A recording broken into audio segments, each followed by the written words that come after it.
Do you feel a shiver up your spine from fear? Yes, it's another story from the Nightshade diary. You know what that means. Check under the bed and make sure no one or nothing is there. Is the closet door securely shut? Then leave your disbelief behind. Amp up your imagination and hang on tight for another ride into terror and mystery. And like all good horror stories, just imagine it's a dark and stormy night. And remember, screaming like a little girl is permitted.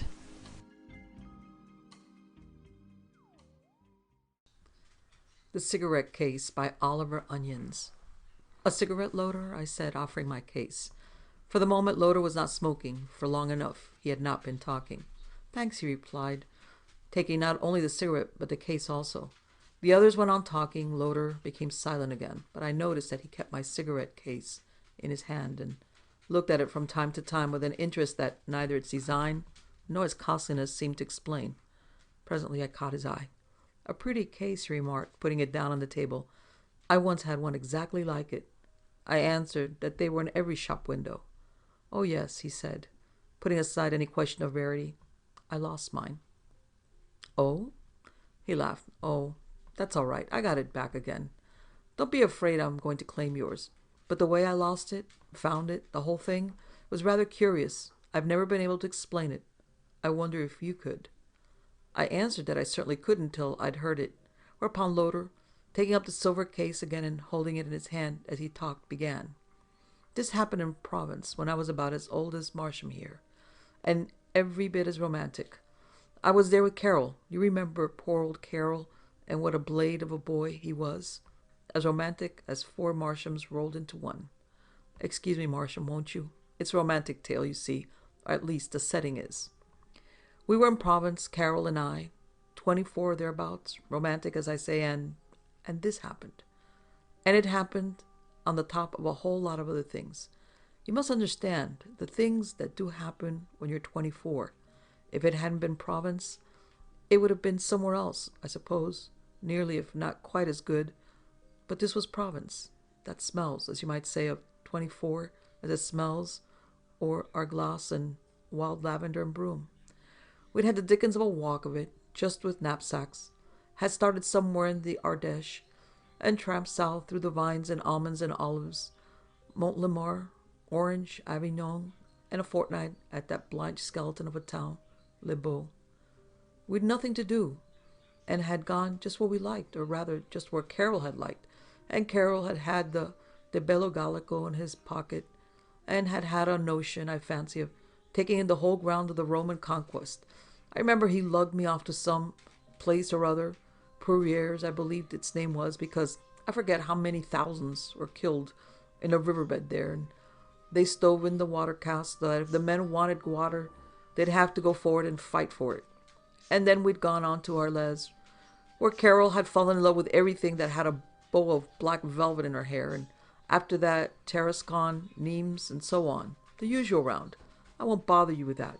In a word, we'd had 2 months of it, eating almonds and apricots from the trees, watching the women at the communal washing fountains under the dark plane trees, singing Magali and Quecance, and Carol yarning away all the time about Caesar and Vercingetorix and Dante, and trying to learn Provençal so that he could read the stuff in the Journal de Félibriges that he'd never have looked at if it had been in English.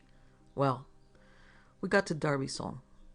We'd run across some young chap or other, Ragnon his name was, who was a vine planter in those parts, and Rangon had asked us to spend a couple of days with him and his mother, if we happened to be in the neighborhood. So, as we might as well happen to be there as anywhere else, we sent him a postcard and went. This would be in June or early in July.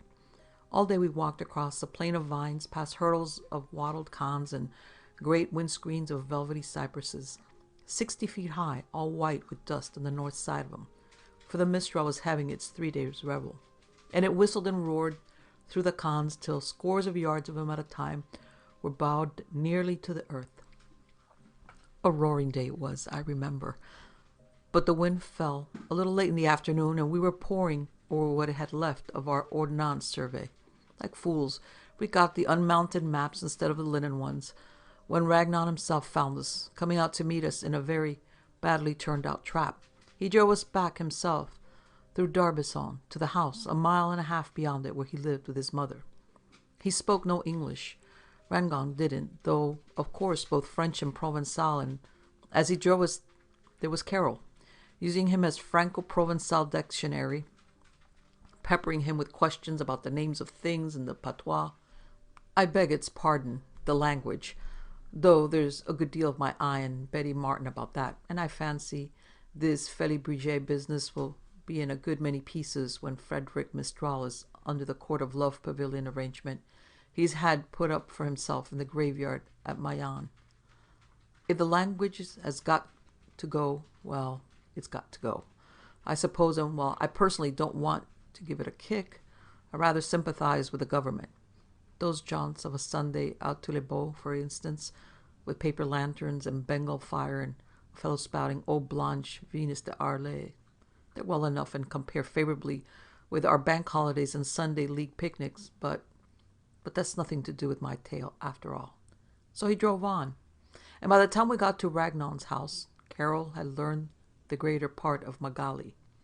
As you no doubt know, it's a restricted sort of life, in some respects, that a young Vigneron lives in those parts, and it was, as we reached the house, that Ragnon remembered something, or he might have been trying to tell us as we came along, for all I know, and had not been able to get a word in edgewise for Carol and his Provençal.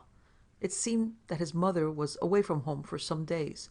Apologies are the most profound, of course. Our host was the soul of courtesy, though he did try to get us a bit later.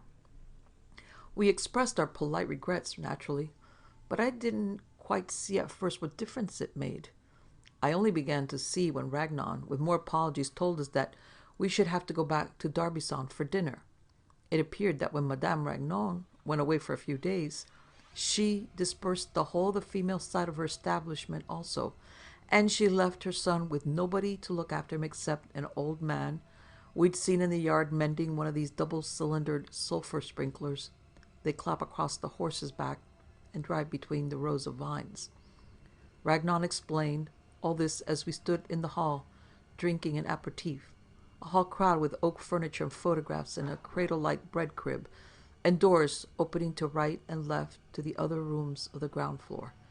He had also, it seemed, to ask us to be so infinitely obliging as to excuse him for 1 hour after dinner.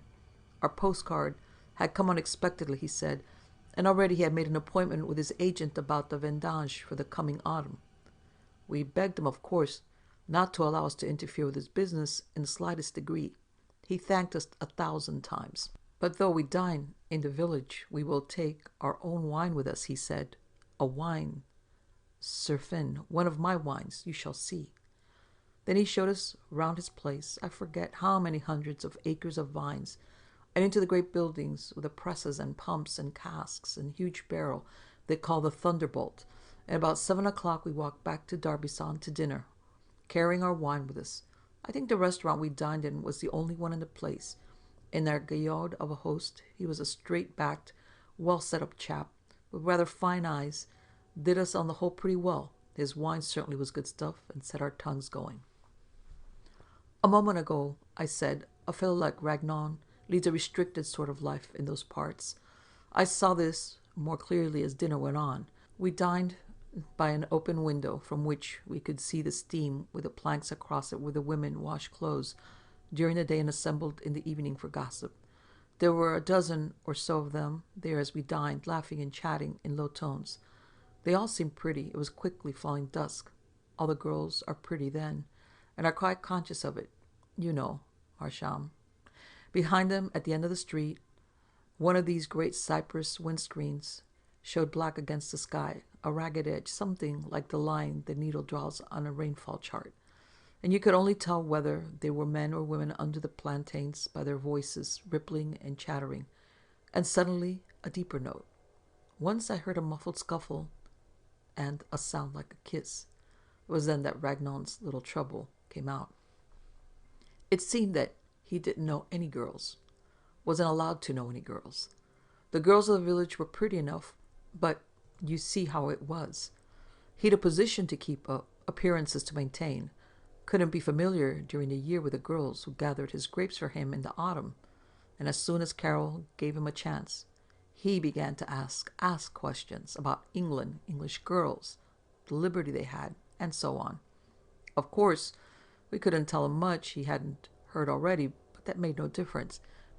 He could stand any amount of that, our strapping young Vigeron, and he asked us questions by the dozen that we both tried to answer at once, and his delight and envy. What? In England, did the young men see the young women of their own class without restraint? The sisters of their friends, ma'am, even at the house? Was it permitted that they drank tea with them in the afternoon, or went without invitation to pass the soiree?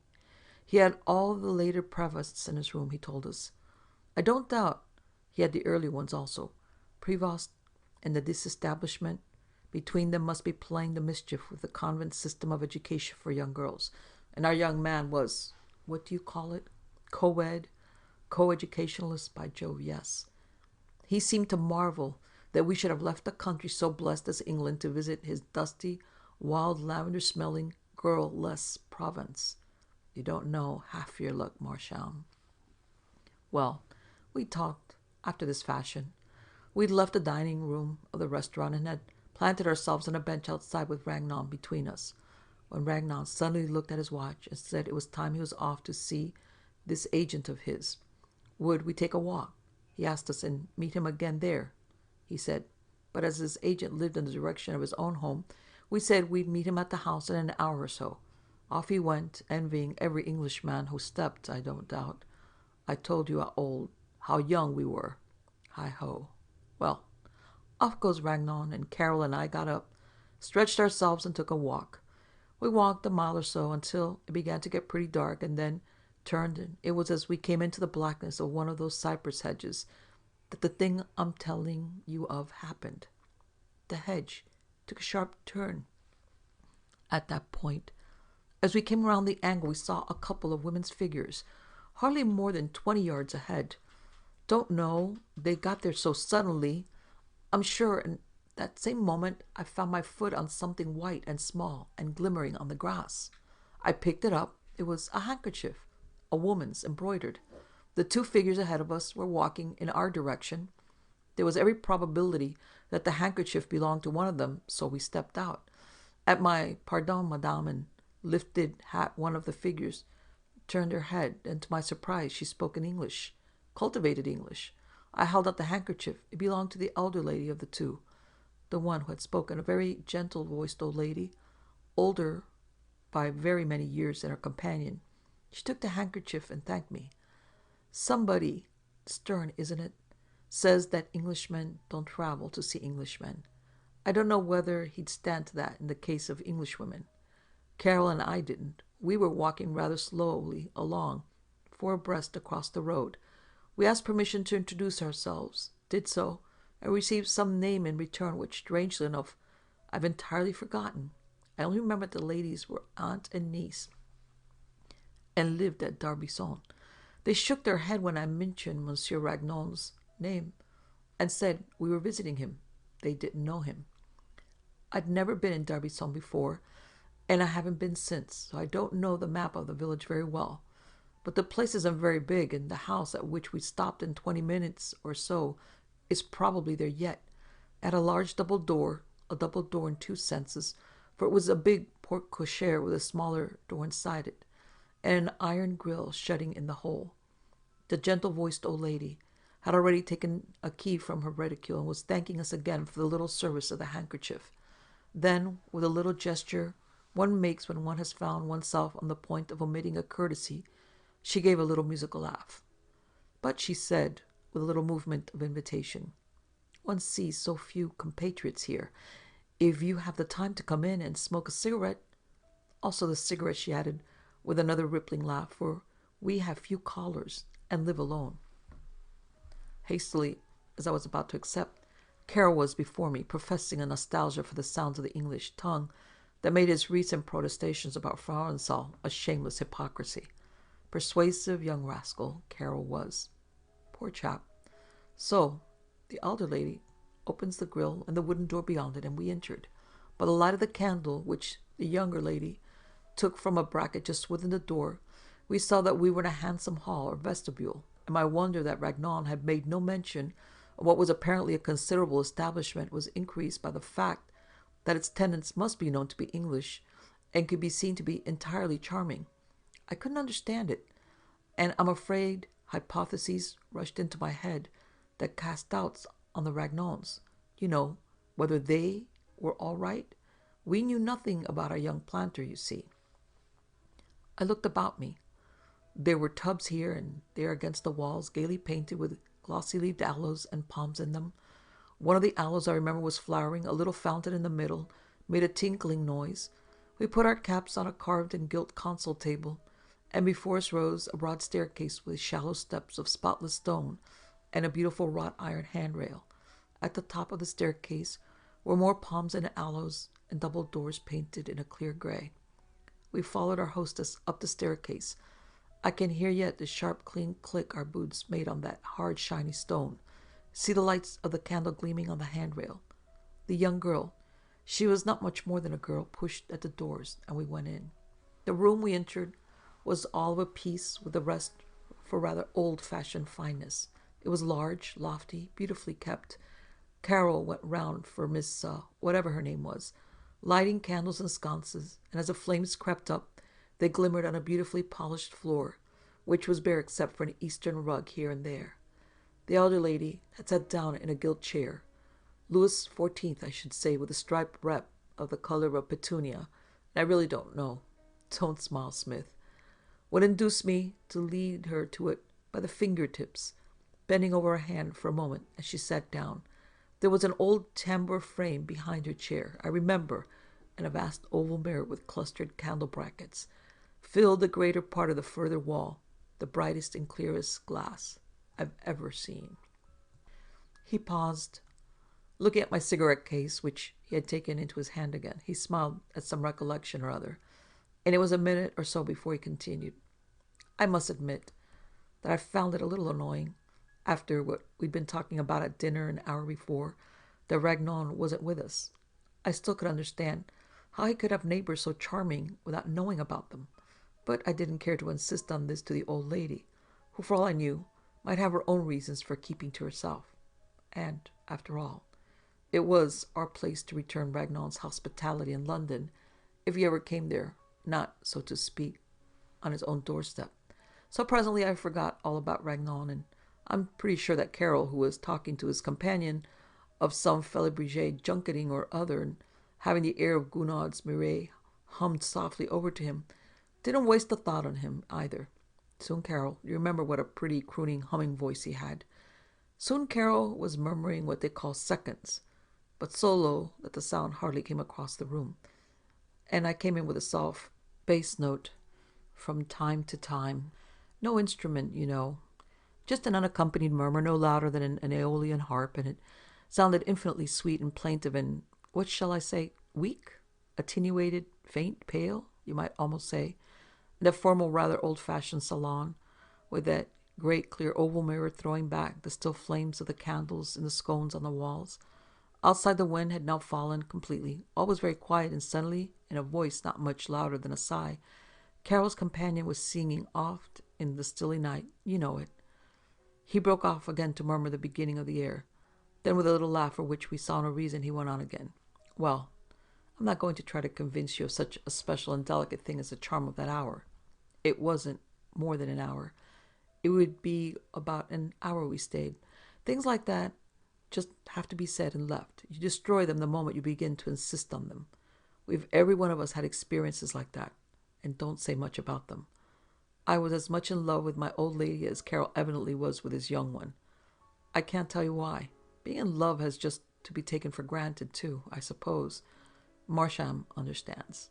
We smoked our cigarettes and sang again, once more filling the clear, painted, quiet apartment with a murmuring no louder than if a light breeze found that the bells of a bed of flowers were really bells and played on them. The old lady moved her fingers gently on the round table by the side of her chair. Oh, infinitely pretty it was. Then Carol wandered off into the quéquance. Awfully pretty. It is not for myself I sing, but for my friend who is near me. And I can tell you how like four old friends we were, those two so oddly met ladies and Carol and myself, and so to oft in the stilly night again. But for all the sweetness and the glamour of it, we couldn't stay on indefinitely, and I wondered what time it was, but didn't ask. Anything to do with clocks and watches would have seemed a cold and mechanical sort of thing just then. And presently we both got up, neither Carol nor I asked to be allowed to call again in the morning to thank them for a charming hour, and they seemed to feel the same as we did about it.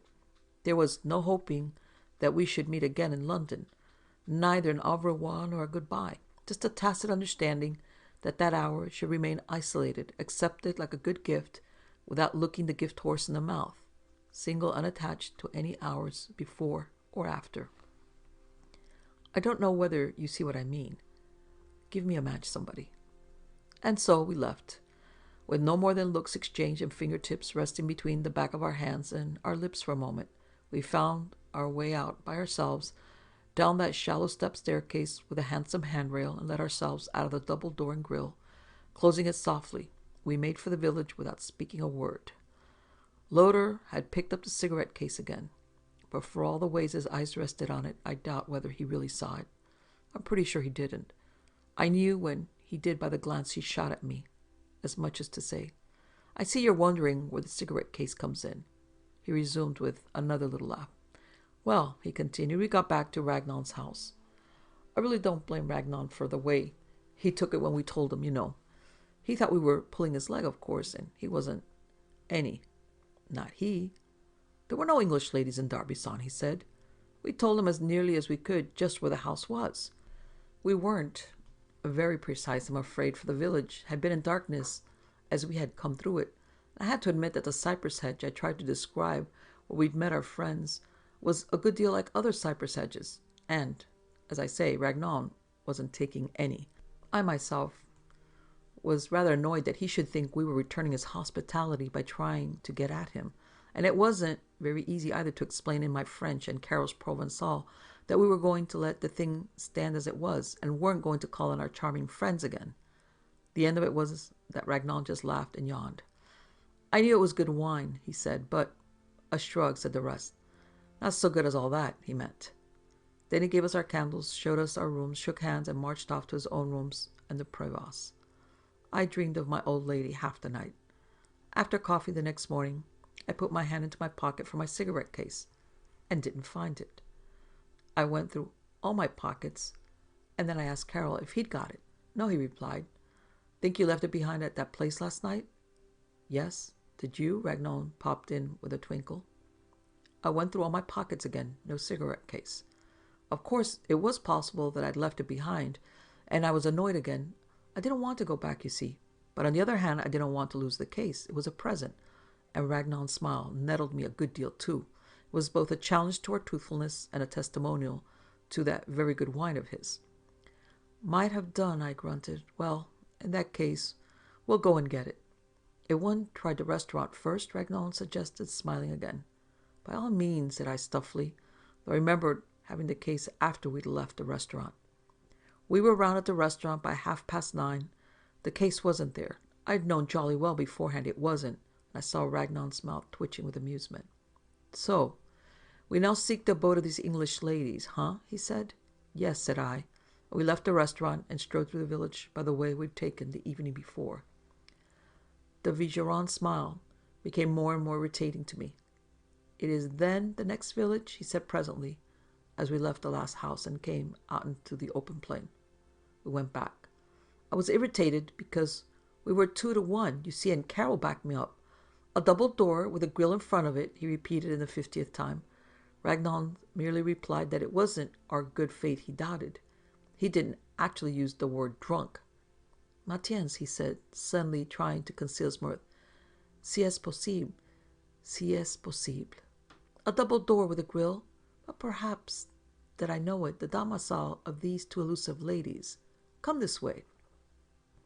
He took us back along a plantain grove street, and suddenly turned up an alley that was little more than 2 gutters and a crack of sky overhead between 2 broken tiled roofs. It was a dilapidated, deserted ruelle, and I was positively angry and Ragnar pointed to a blistered old porte-cochere with a half-unhinged railing in front of it. "Is it that your house?" he asked. "No," says I. "And no," says Carol. And off we started again. But another half hour brought us back to the same place, and Carol scratched his head. "Who lives there, anyway?" he said, glowering at the porte-cochere, chin forward, hands in pockets. "Nobody," says Ragnar, as much as to say, "Look at it." Monsieur then meditates taking it. Then I struck in, quite out of temper by this time. "How much would the rent be?" I asked, if I really thought of taking the place just to get back at him. He mentioned something ridiculously small in the way of francs. "One might at least see the place," says I. "Can the key be got?" He bowed. The key was at the baker's, not 100 yards away, he said. We got the key. It was the key of the inner wooden door.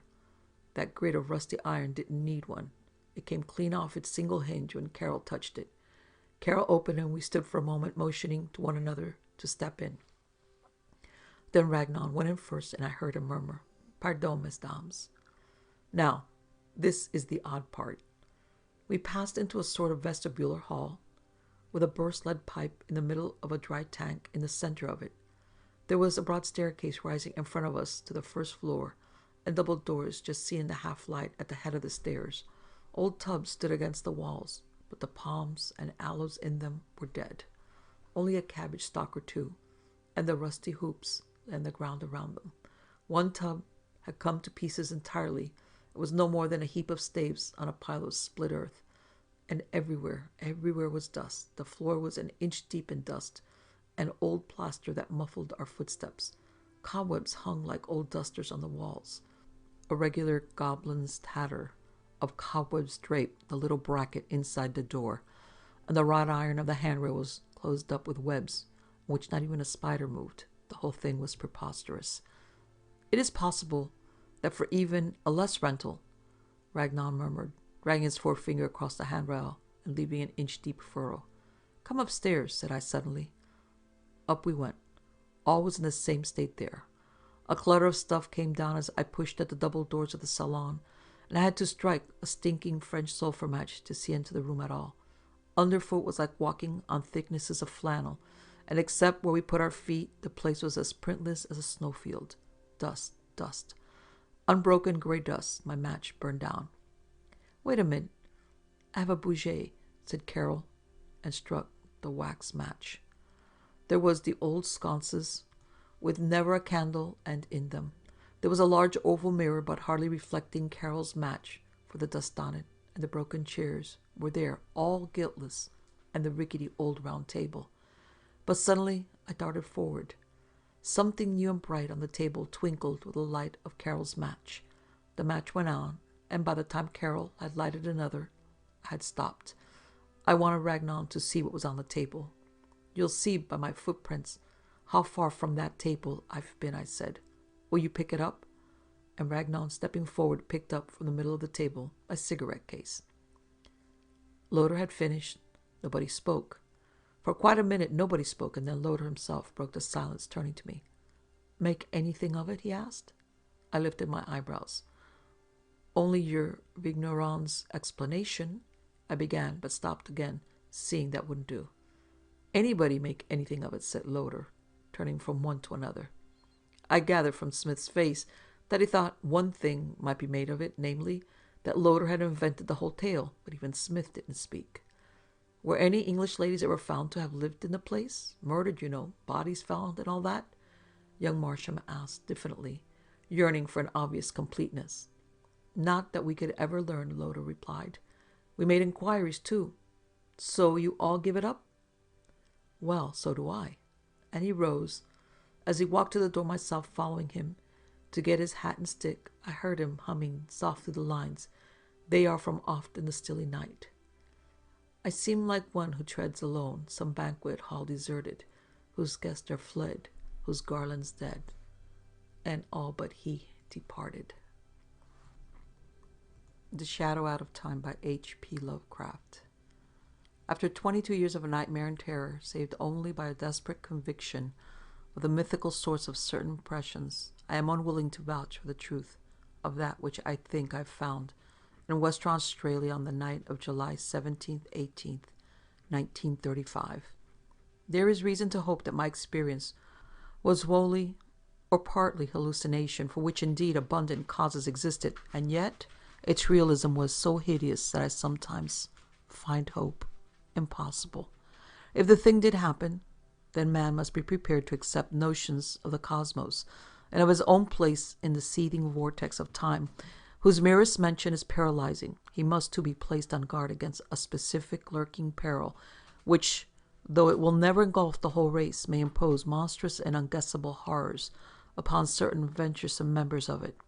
It is for this latter reason that I urge with all the force of my being a final abandonment of all the attempts at unearthing those fragments of unknown primordial masonry which my expeditions set out to investigate. Assuming that I was sane and awake, my experience on that night was such as has befallen no man before. It was, moreover, a frightful confirmation of all I had sought to dismiss as myth and dream. Mercifully, there is no proof, for in my fright I lost the awesome object which would, if real and brought out of that noxious abyss, have formed irrefutable evidence. When I came upon the horror, I was alone, and I have up to now told no one about it. I could not stop the others from digging in its direction, but chance and the shifting sand have so far saved them from finding it. Now I must formulate some definite statement, not only for the sake of my own mental balance, but to warn such others as may read it seriously. These pages, much in whose earlier parts will be familiar to close readers of the general and scientific press, are written in the cabin of the ship that is bringing me home. I shall give them to my son, Professor Wingate Peaslee, of Miskatonic University, the only member of my family who stuck to me after my queer amnesia of long ago, and the man best informed on the inner facts of my case. Of all living persons, he is least likely to ridicule what I shall tell of that fateful night. I did not enlighten him orally before sailing, because I think he had better have the revelation in written form. Reading and rereading at leisure will leave him with a more convincing picture than my confused tongue could hope to convey. He can do anything that he thinks best with this account, showing it with suitable comment in any quarters where it will be likely to accomplish good. It is for the sake of such readers as are unfamiliar with the earlier phases of my case that I am prefacing the revelation itself with a fairly ample summary of its background. My name is Nathaniel Wingate Peaslee, and those who recall the newspaper tales of a generation back, or the letters and articles in psychological journals 6 or 7 years ago, will know who and what I am. The press was filled with the details of my strange amnesia in 1908 to 1913, and much was made of the traditions of horror, madness, and witchcraft which lurked behind the ancient Massachusetts town, then and now forming of my place of residence. Yet I would have it known that there is nothing whatever of the mad or sinister in my heredity and early life. This is highly important fact in view of the shadow which fell so suddenly upon me from outside sources. It may be that centuries of dark brooding had given to crumbling, whisper-haunted Arkham a peculiar vulnerability as regards such shadows, though even this seems doubtful in the light of those other cases which I later came to study. But the chief point is that my own ancestry and background are altogether normal. What came from somewhere else, where I even now hesitate to assert in plain words. I am the son of Jonathan and Hannah Wingate Peaslee, both of wholesome old Haverhill stock. I was born and reared in Haverhill, at the old homestead in Boardman Street near Golden Hill, and did not go to Arkham till I entered Miskatonic University as instructor of political economy in 1895. For 13 years more my life ran smoothly and happily. I married Alice Kezar of Haverhill in 1896, and my 3 children, Robert, Wingate, and Hannah, were born in 1898, 1900, and 1903, respectively. In 1898, I became an associate professor, and in 1902, a full professor. At no time had I the least interest in either occultism or abnormal psychology. It was on Thursday, May 14, 1908, that the queer amnesia came. The thing was quite sudden, though later I realized that certain brief glimmering visions of several hours previous, chaotic visions which disturbed me greatly because they were so unprecedented, must have formed premonitory symptoms. My head was aching, and I had a singular feeling, altogether new to me, that someone else was trying to get possession of my thoughts. The collapse occurred about 10:20 a.m. while I was conducting a class in political economy in the sixth period, history, and present tendencies of economics for juniors and a few sophomores. I began to see strange shapes before my eyes, and to feel that I was in a grotesque room other than the classroom. My thoughts and speech wandered from my subject, and the students saw that something was gravely amiss. Then I slumped down unconscious in my chair in a stupor from which no one could arouse me, nor did my rightful facilities again look out upon the daylight of our normal world for 5 years, 4 months, and 13 days. It is, of course, from others that I have learned what followed.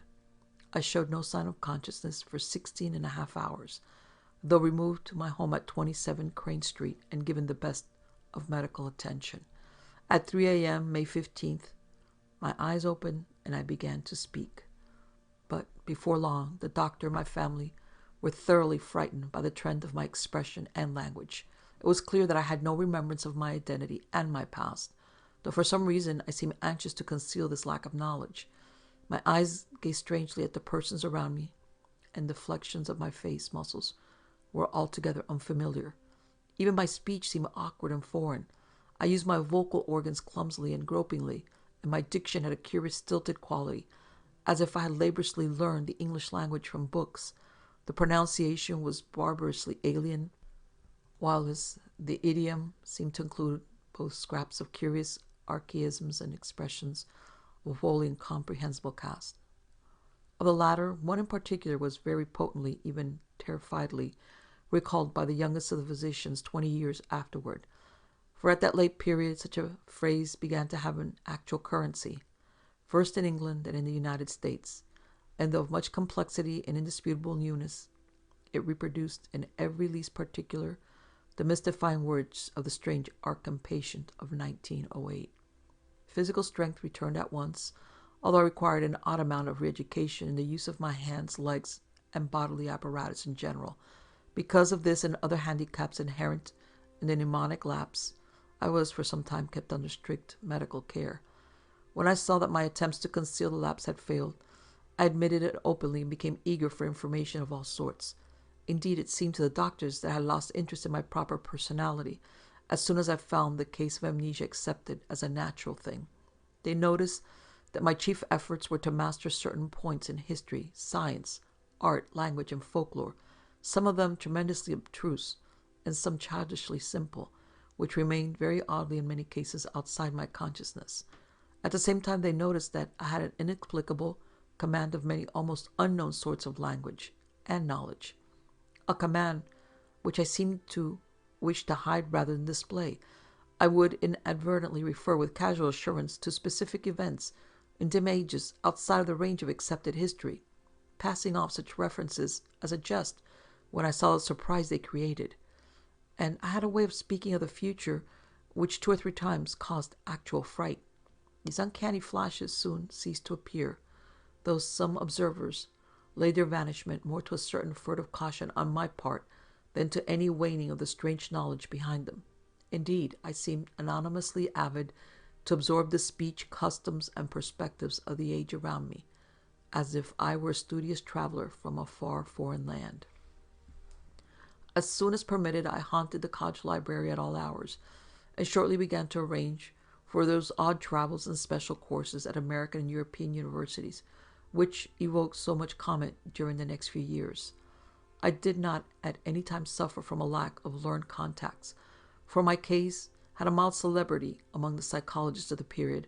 I was lectured upon as a typical example of secondary personality, even though I seemed to puzzle the lecturers now and then with some bizarre symptom or some queer trace of carefully veiled mockery. Of real friendliness, however, I encountered little. Something in my aspect and speech seemed to excite vague fears and aversions in everyone I met, as if I were a being infinitely removed from all that is normal and healthful. This idea of a black hidden horror connected with incalculable gulfs of some sort of distance was oddly widespread and persistent. My own family formed no exception. From the moment of my strange waking, my wife had regarded me with extreme horror and loathing, vowing that I was some utter alien usurping the body of her husband. In 1910, she obtained a legal divorce, nor would she ever consent to see me even after my return to normality in 1913. These feelings were shared by my elder son and my small daughter, neither of whom I have ever seen since.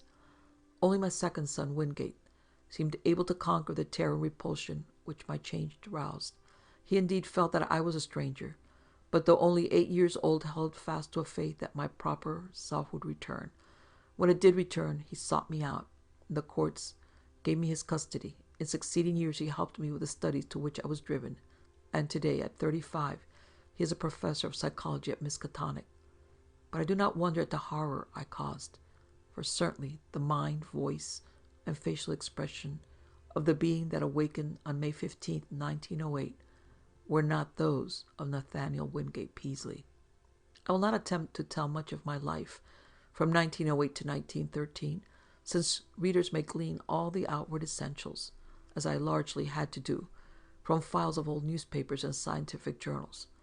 I was given charge of my funds and spent them slowly and on the whole wisely, in travel and in study at various centers of learning. My travels, however, were singular and extreme, involving long visits to remote and desolate places. In 1909, I spent a month in the Himalayas, and in 1911 aroused much attention through a camel trip into the unknown deserts of Arabia. What happened on those journeys, I have never been able to learn. During the summer of 1912, I chartered a ship and sailed in the Arctic, north of Spitsbergen, afterward showing signs of disappointment. Later in that year, I spent weeks alone beyond the limits of previous or subsequent exploration in the vast limestone cavern systems of western Virginia, black labyrinths so complex that no retracing of my steps could even be considered.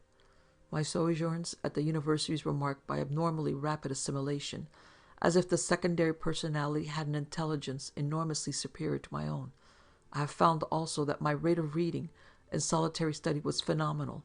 I could master every detail of a book merely by glancing over it as fast as I could turn the leaves, while my skill at interpreting complex figures in an instant was veritably awesome.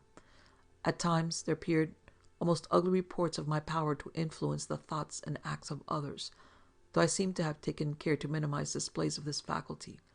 Other ugly reports concern my intimacy with leaders of occultist groups and scholars suspected of connection with nameless bands of abhorrent elder world hierophants.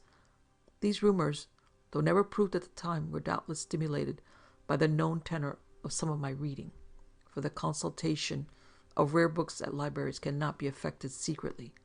There is tangible proof in the form of marginal notes that I went minutely through such things as the Comte d'Erlet's Cultes de Gaules, Ludwig Prinz de Vermis Mystères, another book by von Junst, the surviving fragments of the puzzling Book of Ibon, and the dreaded Necronomicon of the mad Arab Abdul Azared.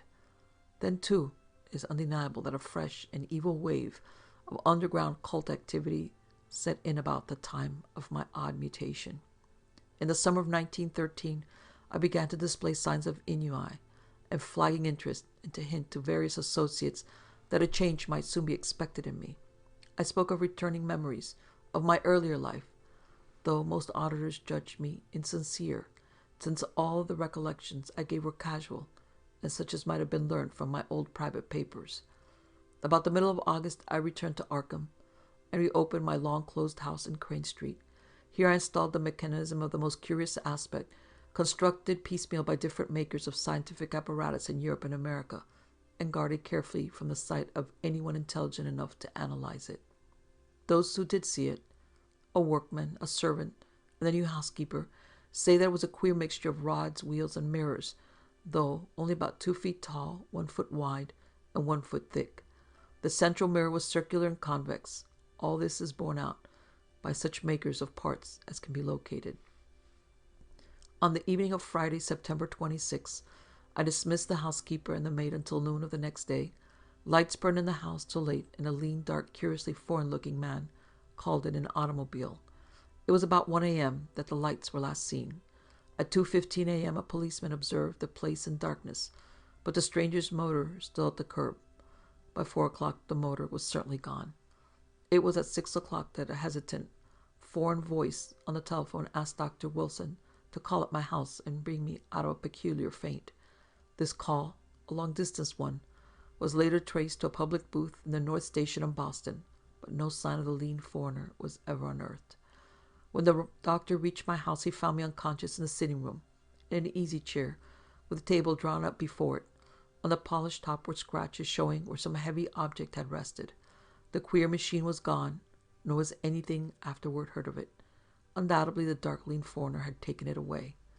In the library grate were abundant ashes, evidently left from the burning of every remaining scrap of paper on which I had written since the advent of the amnesia.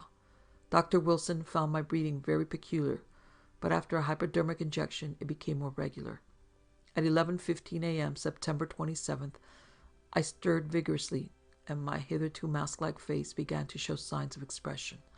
Dr. Wilson remarked that the expression was not that of my secondary personality, but seemed much more like that of my normal self. About 11:30, I muttered some very curious syllables which seemed unrelated to any human speech. I appeared, too, to struggle against something. Then, just after noon, the housekeeper and the maid having meanwhile returned, I began to mutter in English. Of the orthodox economists of that period, Jevons typifies the prevailing trend toward scientific correlation. His attempt to link the commercial cycle of prosperity and depression with the physical cycle of the solar spots forms perhaps the apex of.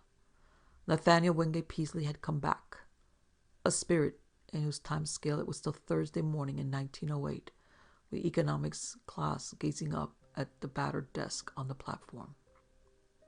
Part 2. My reabsorption into normal life was a painful and difficult process. The loss of over 5 years creates more complications than can be imagined, and in my case there were countless matters to be adjusted.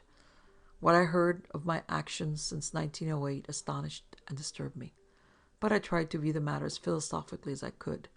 At last, regaining custody of my second son, Wingate, I settled down with him in the Crane Street house and endeavored to resume my teaching, my old professorship having been kindly offered me by the college. I began work with the February 1914 term and kept at it just a year. By that time I realized how badly my experience had shaken me. Though perfectly sane, I hoped, and with no flaw in my original personality, I had not the nervous energy of the old days. Vague dreams and queer ideas continually haunted me, and when the outbreak of the World War turned my mind to history, I found myself thinking of periods and events in the oddest possible fashion. My conception of time, my ability to distinguish between consecutiveness and simultaneous, seemed subtly disordered, so that I formed chimerical notions about living in one age and casting one's mind all over eternity for knowledge of past and future ages. The war gave me strange impressions of remembering some of its far-off consequences, as if I knew how it was coming out, and could look back upon it in the light of future information. All such quasi-memories were attended with much pain, and with a feeling that some artificial psychological barrier was set against them. When I diffidently hinted to others about my impression, I met with varied responses. Some persons looked uncomfortably at me, but men in the mathematics department spoke of new developments in those theories of relativity, then discussed only in learned circles, which were later to become so famous. Dr. Albert Einstein, they said, was rapidly reducing time to the status of a mere dimension. But the dreams and disturbed feelings gained on me, so that I had to drop my regular work in 1915. Certain of the impressions were taking an annoying shape, giving me the persistent notion that my amnesia had formed some unholy sort of exchange, that the secondary personality had indeed been an intruding force from unknown regions, and that my own personality had suffered displacement. Thus I was driven to vague and frightful speculations concerning the whereabouts of my true self during the years that another had held my body. The curious knowledge and strange conduct of my body's late tenant troubled me more and more as I learned further details from persons, papers, and magazines. Queerness that had baffled others seemed to harmonize terribly with some background of black knowledge which festered in the chasms of my subconsciousness. I began to search feverishly for every scrap of information bearing on the studies and travels of that other one during the dark years. Not all of my troubles were as semi-abstract as this. There were the dreams, and these seemed to grow in vividness and concreteness.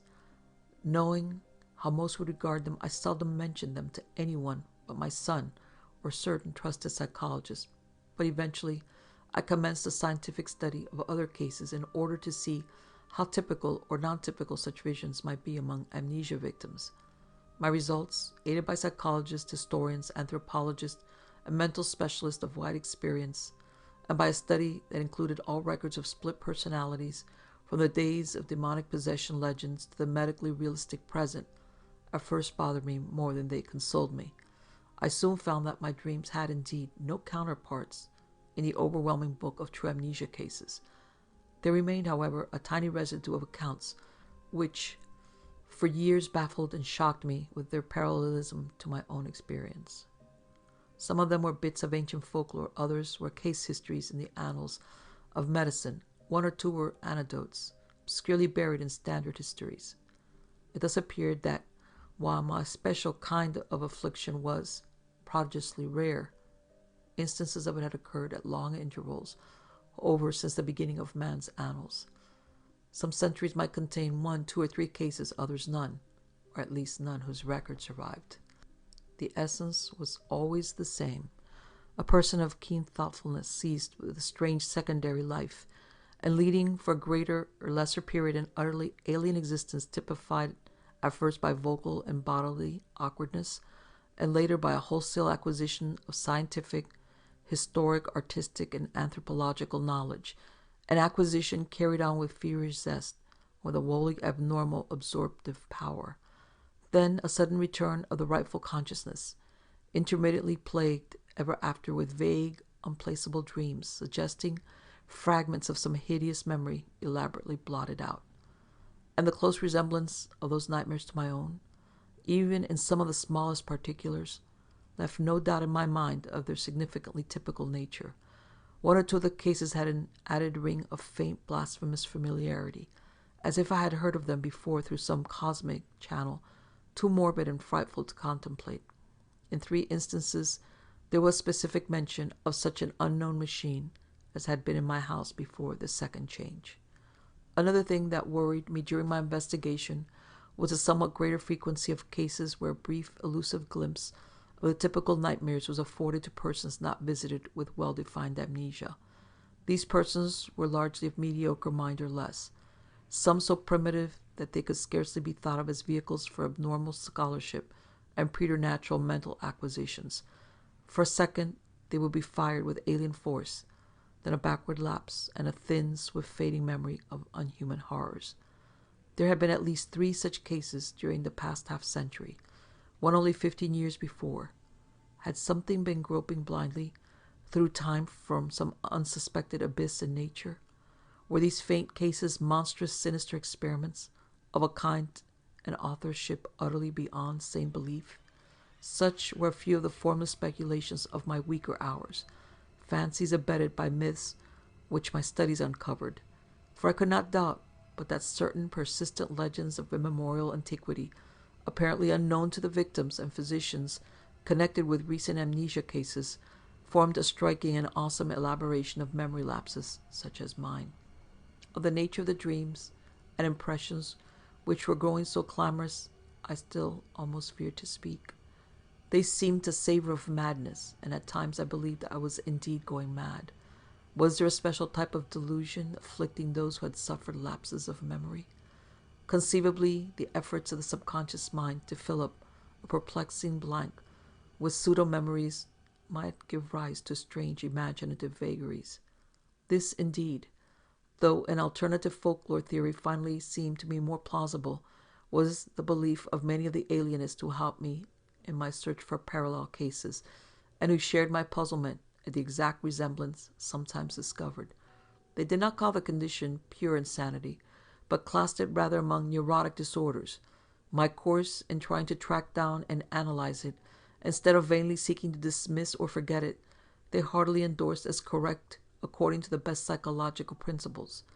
I especially valued the advice of such physicians as had studied me during my possession by the other personality.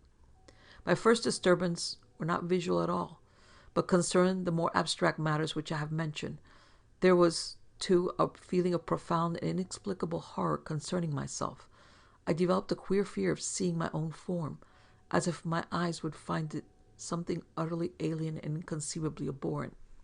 When I did glance down and behold a familiar human shape in quiet gray or blue clothing, I always felt a curious relief, though in order to gain this relief I had to conquer an indefinite dread. I shunned mirror as much as possible, and was always shaved at the barber's. It was a long time before I correlated any of these disappointed feelings with the fleeting visual impressions which began to develop. The first such correlation had to do with the odd sensation of an external, artificial restraint on my memory. I felt that the snatches of sight I experienced had a profound and terrible meaning and a frightful connection with myself, but that some purposeful influence held me from grasping that meaning and that connection. Then came that queerness about the element of time, and with it desperate efforts to place the fragmentary dream glimpses in the chronological and spatial pattern. The glimpses themselves were at first merely strange rather than horrible. I would seem to be in an enormous vaulted chamber, whose lofty stone groinings were well nigh lost in the shadows overhead, and whatever time or place the scene might be, the principle of the arc was known as fully and used as extensively as by the Romans. There were colossal round windows and high arched doors and pedestals or tables, each as tall as the height of an ordinary room. Vast shelves of dark wood lined the walls, holding what seemed to be volumes of immense size, with strange hieroglyphs on their backs. The exposed stonework held curious carvings, always in curvilinear mathematical designs, and there were chiseled inscriptions in the same characters that the huge books bore. The dark granite masonry was of a monstrous megalithic type, with lines of convex-top blocks fitting the concave bottom courses which rested upon them. There were no chairs, but the tops of the vast pedestals were littered with books, papers, and what seemed to be writing materials. Oddly figured jars of a purplish metal, and rods with stained tips. Tall as the pedestals were, I seemed at times able to view them from above. On some of them were great globes of luminous crystal, serving as lamps, and inexplicable machines formed of vitreous tubes and metal rods. The windows were glazed and latticed with stout-looking bars. Though I dared not approach and peer out them, I could see from where I was the waving tops of singular fern-like growths. The floor was of massive octagonal flagstones, while rugs and hangings were entirely lacking. Later I had visions of sweeping through cyclopean corridors of stone, and up and down gigantic inclined planes of the same monstrous masonry. There were no stairs anywhere, nor was any passageway less than 30 feet wide. Some of the structures through which I floated must have towered in the sky for thousands of feet. There were multiple levels of black vaults below, and never open trapdoors, sealed down with metal bands and holding dim suggestions of some special peril. I seemed to be a prisoner, and horror hung broodingly over everything I saw. I felt that the mocking curvilinear hieroglyphs on the walls would blast my soul with their message were I not guarded by a merciful ignorance. Still later my dreams included vistas from the great round windows and from the titanic flat roof, with its curious garden, wide barren area, and high scalloped parapet of stone, to which the topmost of the inclined planes led. There were almost endless leagues of giant buildings, each in its garden, and ranged along paved roads, fully 200 feet wide. They differed greatly in aspect, but few were less than 500 feet square or 1,000 feet high. Many seemed so limitless that they must have had a frontage of several thousand feet, while some shot up to mountainous altitudes in the gray, steamy heavens. They seemed to be mainly of stone or concrete, and most of them embodied the oddly curvilinear type of masonry noticeable in the buildings that held me. Roofs were flat and garden-covered, and tended to have scalloped parapets. Sometimes there were terraces in higher levels and wide, clear spaces amidst the gardens. The great road held hints of motion, but in the earlier visions I could not resolve this impression into details. In certain places I beheld enormous dark cylindrical towers, which climbed far above any of the other structures. These appeared to be of a totally unique nature and showed signs of prodigious age and dilapidation. They were built of a bizarre type of square-cut basalt masonry and tapered slightly toward their rounded tops. Nowhere in any of them could the least traces of windows or other apertures, save huge doors, be found. I noticed also some lower buildings, all crumbling with the weathering of eons, which resembled these dark cylindrical towers in basic architecture. Around all these aberrant piles of square-cut masonry there hovered an inexplicable aura of menace and concentrated fear, like that bred by the sealed trapdoors. The omnipresent gardens were almost terrifying in their strangeness, with bizarre and unfamiliar forms of vegetation nodding over broad paths, lined with curiously carven monoliths.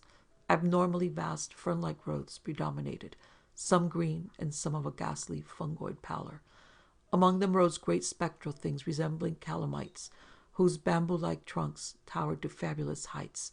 Then there were tufted forms like fabulous cycads, and grotesque dark green shrubs and trees of coniferous aspect.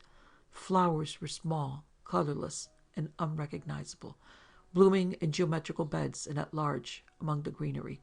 In a few of the terrace and rooftop gardens were larger and more vivid blossoms of almost offensive contours and seeming to suggest artificial breeding. Fungi of inconceivable size, outlines, and colors speckled the scene, in patterns bespeaking some unknown but well-established horticultural tradition. In the larger gardens, on the ground there seemed to be some attempt to preserve the irregularities of nature, but under roofs there was more selectiveness and more evidence of the topiary art. The skies were almost always moist and cloudy, and sometimes I would seem to witness tremendous rains. Once in a while, though, there would be glimpses of the sun, which looked abnormally large, and of the moon, whose markings held a touch of difference from the normal that I would never quite fathom. When, very rarely, the night sky was clear to any extent, I beheld constellations which were nearly beyond recognition. Known outlines were sometimes approximated, but seldom duplicated, and from the position of the few groups I could recognize, I felt I must be in the Earth's southern hemisphere near the Tropic of Capricorn.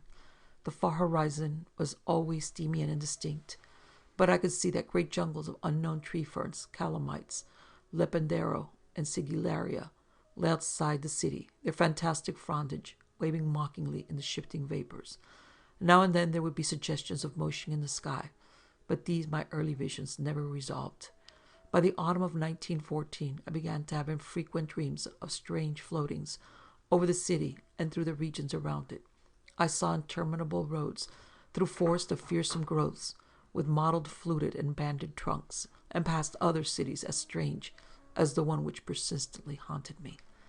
I saw monstrous constructions of black or iridescent stone in glades and clearings, with perpetual twilight reigned, and traversed long causeways over swamps so dark that I could tell but little of their moist, towering vegetation.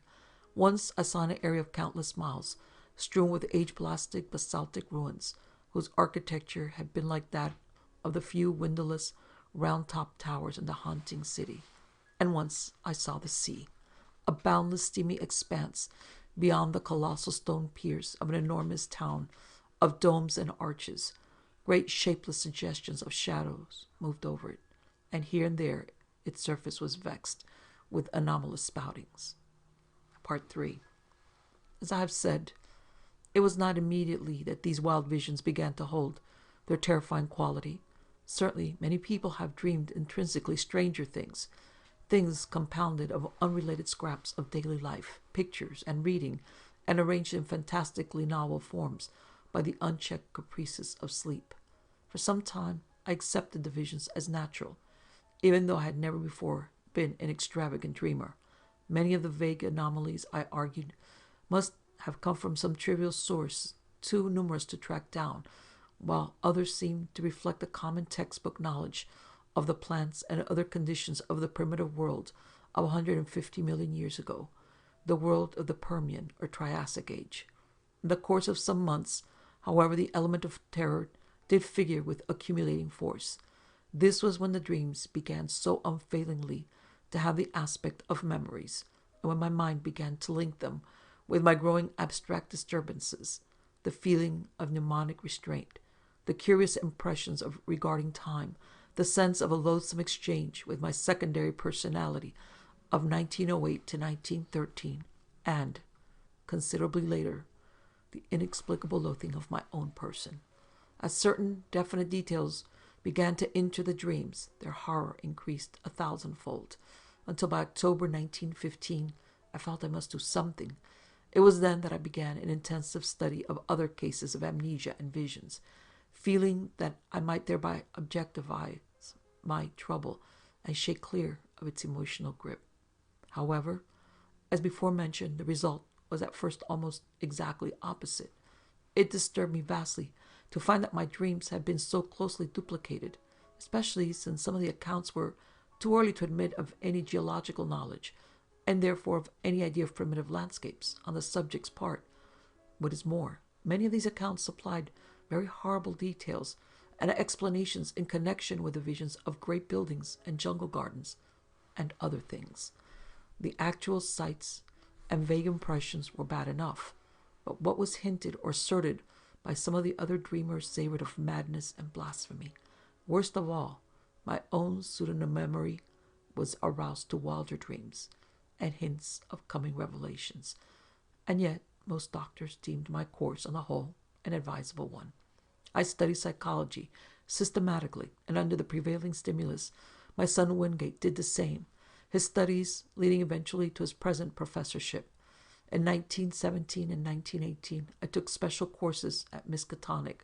Meanwhile, my examination of medical, historical, and anthropological records became indefatigable, involving travels to distant libraries, and finally including even a reading of the hideous books of forbidden lore in which my secondary personality had been so disturbingly interested.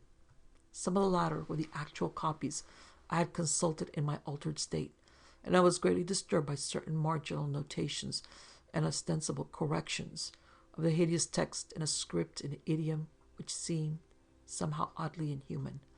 These markings were mostly in the respective languages of the various books, all of which the writer seemed to know with equal though obviously academic facility. One note appended to von Jun's book, however, was alarmingly otherwise.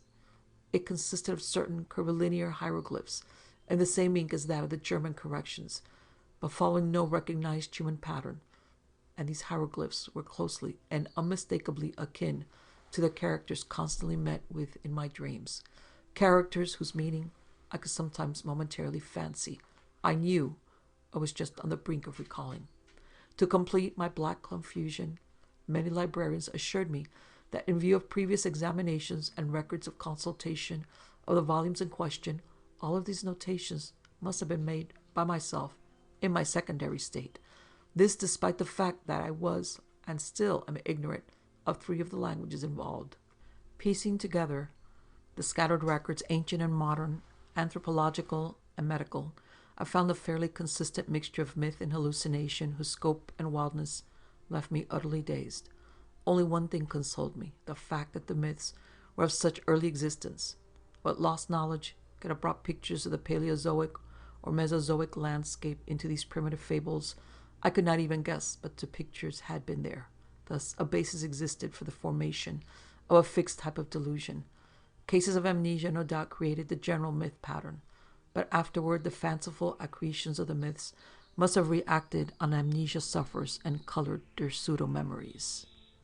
I myself had read and heard all the early tales during my memory lapse. My quest had amply proved that.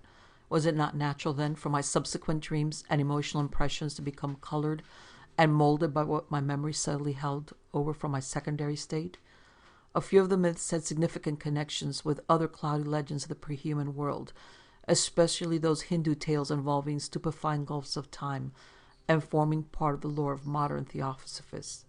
Primal myth and modern delusion joined in their assumption that mankind is only one, perhaps the least, of the highly evolved and dominant races of this planet's long and largely unknown career.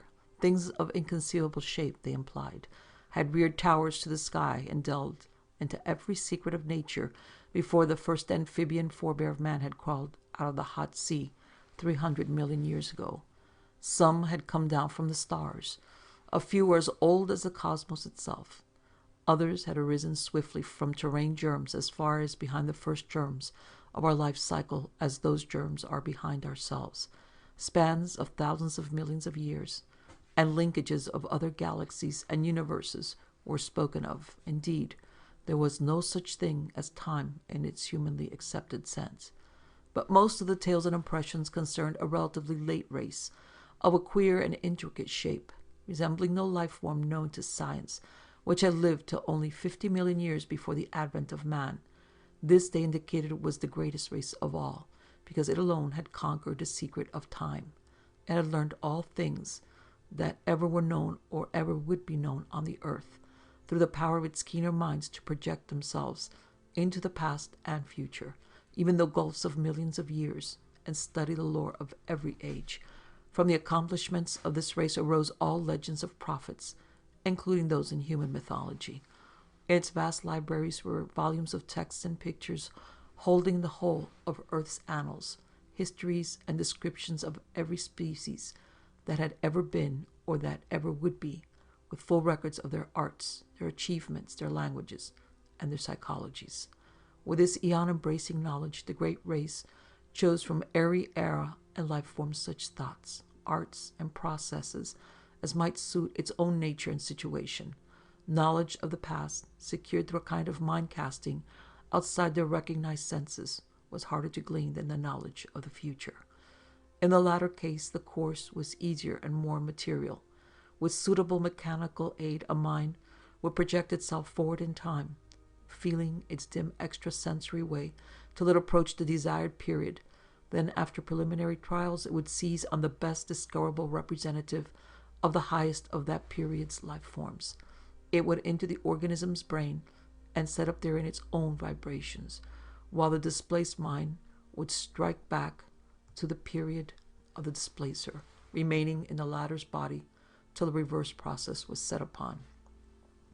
The projected mind, in the body of the organism of the future, would then pose as a member of the race whose outward form it wore, learning as quickly as possible all that could be learned of the chosen age and its massed information and techniques. Meanwhile, the displaced mind, thrown back to the displacer's age and body, would be carefully guarded. It would be kept from harming the body it occupied, and would be drained of all its knowledge by trained questioners. Often it could be questioned in its own language, when previous quests into the future had brought back records of that language. If the mind came from a body whose language the great race could not physically reproduce, clever machines would be made on which the alien speech could be played as on a musical instrument.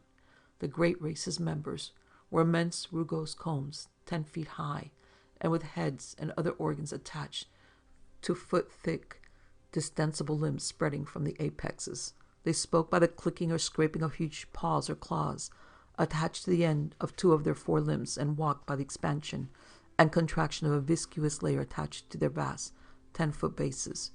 When the captive's mind's amazement and resentment had worn off, and when, assuming that it came from a body vastly different from the great race's, it had lost its horror at its unfamiliar, temporary form, it was permitted to study its new environment and experience a wonder and wisdom approximating that of its displacer. With suitable precautions, and in exchange for suitable services, it was allowed to rove all over the habitable world in Titan airships, or on the huge boat-like atomic engine vehicles which traversed the great roads, and to delve freely into the libraries containing the records of the planet's past and future. This reconciled many captive minds to their lot, since none were other than keen, and to touch minds the unveiling of hidden mysteries of Earth, closed chapters of inconceivable pasts, and dizzying vortices of future times, which include the years ahead of their own natural ages. Forms always, despite the abysmal horrors often unveiled, the supreme experience of life. Now and then, certain captives were permitted to meet other captive minds seized from the future, to exchange thoughts with consciousness living 100 or 1,000 or 1,000,000 years before or after their own ages, and all were urged to write copiously in their own languages of themselves and their respective periods, such documents to be filed in the great central archive. It may be added that there was one special type of captive whose privileges were far greater than those of the majority. These were the dying permanent exiles, whose body in the future had been seized by keen-minded members of the great race who, faced with death, sought to escape mental extinction. Such melancholy exiles were not as common as might be expected, since the longevity of the great race lessened its love of life, especially among those superior minds capable of projection. From cases of the permanent projection of elder minds arose many of those lasting changes of personality noticed in later history, including mankind's. As for the ordinary cases of exploration, when the displacing mind had learned that it wished in the future it would build an apparatus like that which has started its flight and reversed the process of projection. Once more it would be in its own body in its own age, or the lately captive mind would return to that body of the future to which it properly belonged. Only when one or the other of the bodies had died during the exchange was this restoration impossible. In such cases, of course, the exploring mind had, like those of the death escapers, to live out an alien-bodied life in the future, or else the captive mind, like the dying permanent exiles, had to end its days in the form and past age of the great race. This fate was less horrible when the captive mind was also the great race, not infrequent occurrence, since in all its periods that race was intensely concerned with its own future. The number of dying permanent exiles of the great race was very slight, largely because of the tremendous penalties attached to displacements of future great race minds by the moribund. Through projection, arrangements were made to inflict these penalties on the offending minds in their new future bodies, and sometimes forced re-exchanges were effected. Complex cases of the displacement of exploring were already captive minds by minds in various regions of the past had been known and carefully rectified. In every age and discovery of mind projection, a minute but well-recognized element of the population consisted of great race minds from past ages, sojourning for a longer or shorter while. When a captive mind of alien origin was returned to its own body in the future, it was purged by an intricate mechanical hypnosis of what it had learned in the great race's age. This because of certain troublesome consequences inherent in the general carrying forward of knowledge in large quantities. The few existing instances of clear transmission had caused, and would cause at no future times, great disasters, and it was largely in consequence of two cases of the kind, said the old myth, that mankind had learned what it had concerning the great race. Of all things surviving physically and directly from that eon-distant world, there remained only certain ruins of great stones in far places and under the sea, and parts of the text of the frightful Gnostic manuscripts. Thus the returning mind reached its own age with only the faintest and most fragmentary vision of what it had undergone since its seizure. All memories that could be eradicated were eradicated, so that in most cases only a dream-shadowed blank stretched back to the time of the first exchange. Some minds recalled more than others, and the chance joining of memories had at rare times brought hints of the forbidden past to future ages. There probably never was a time when groups or cults did not secretly cherish certain of these hints, and the Necronomicon, the presence of such a cult among human beings was suggested, a cult that sometimes gave aid to minds voyaging down the eons from the days of the great race. And meanwhile, the great race itself waxed well nigh omniscient, and turned to the task of setting up exchanges with the minds of other planets and of exploring their pasts and future. It sought likewise to fathom the past years and origin of that black eon-dead orb in far space, whence its own mental heritage had come, for the mind of the great race was older than its bodily form. The beings of a dying elder world, wise with the ultimate secrets, had looked ahead for a new world and species wherein they might have long life, and had sent their minds in mass into that future race best adapted to house them, the cone-shaped beings that peopled our earth a billion years ago. Thus the great race came to be, while the myriad minds sent backwards were left to die in the horror of strange shapes. Later, the race would again face death, yet would live through another forward migration of its best minds into the bodies of others who had a longer physical span ahead of them. Such was the background of intertwined legends and hallucinations. When around 1920 I had my researches in coherent shape, I felt a slight lessening of the tension which the earlier stages had increased. After all, and in spite of the fancies prompted by blind emotions, were not most of my phenomena really explainable? And any chance might have turned my mind to dark studies during the amnesia. And then I read the forbidden legends. I met the members of ancient and ill-regarded cults. That plainly supplied the material for the dreams and disturbed feelings which came after the return of memory. As for the marginal notes and dream hieroglyphs in languages unknown to me, but laid at my door by librarians, I might easily have picked up a smattering of the tongues during my secondary state, while the hieroglyphs were doubtless coined by my fancy from descriptions in old legends, and afterward woven into my dreams. I tried to verify certain points through conversations with known cult leaders, but never succeeded in establishing the right connections. At times, the parallelism of so many cases in so many distant ages continued to worry me, as it had at first, but on the other hand, I reflected that the extant folklore was undoubtedly more universal in the past than in the present. Probably all the other victims, whose cases were like mine, had a long and familiar knowledge of the tales I had learned only when in my secondary state. When these victims had lost their memory, they had associated themselves with the creatures of their household myths, the fabulous invaders supposed to displace men's minds, and had thus embarked upon quest for knowledge, which they thought they could take back to a fancied non-human past. Then, when their memory returned, they reversed the associative process and thought of themselves as the former captive minds instead of the displacers. Hence the dreams and pseudo-memories following the conventional myth pattern.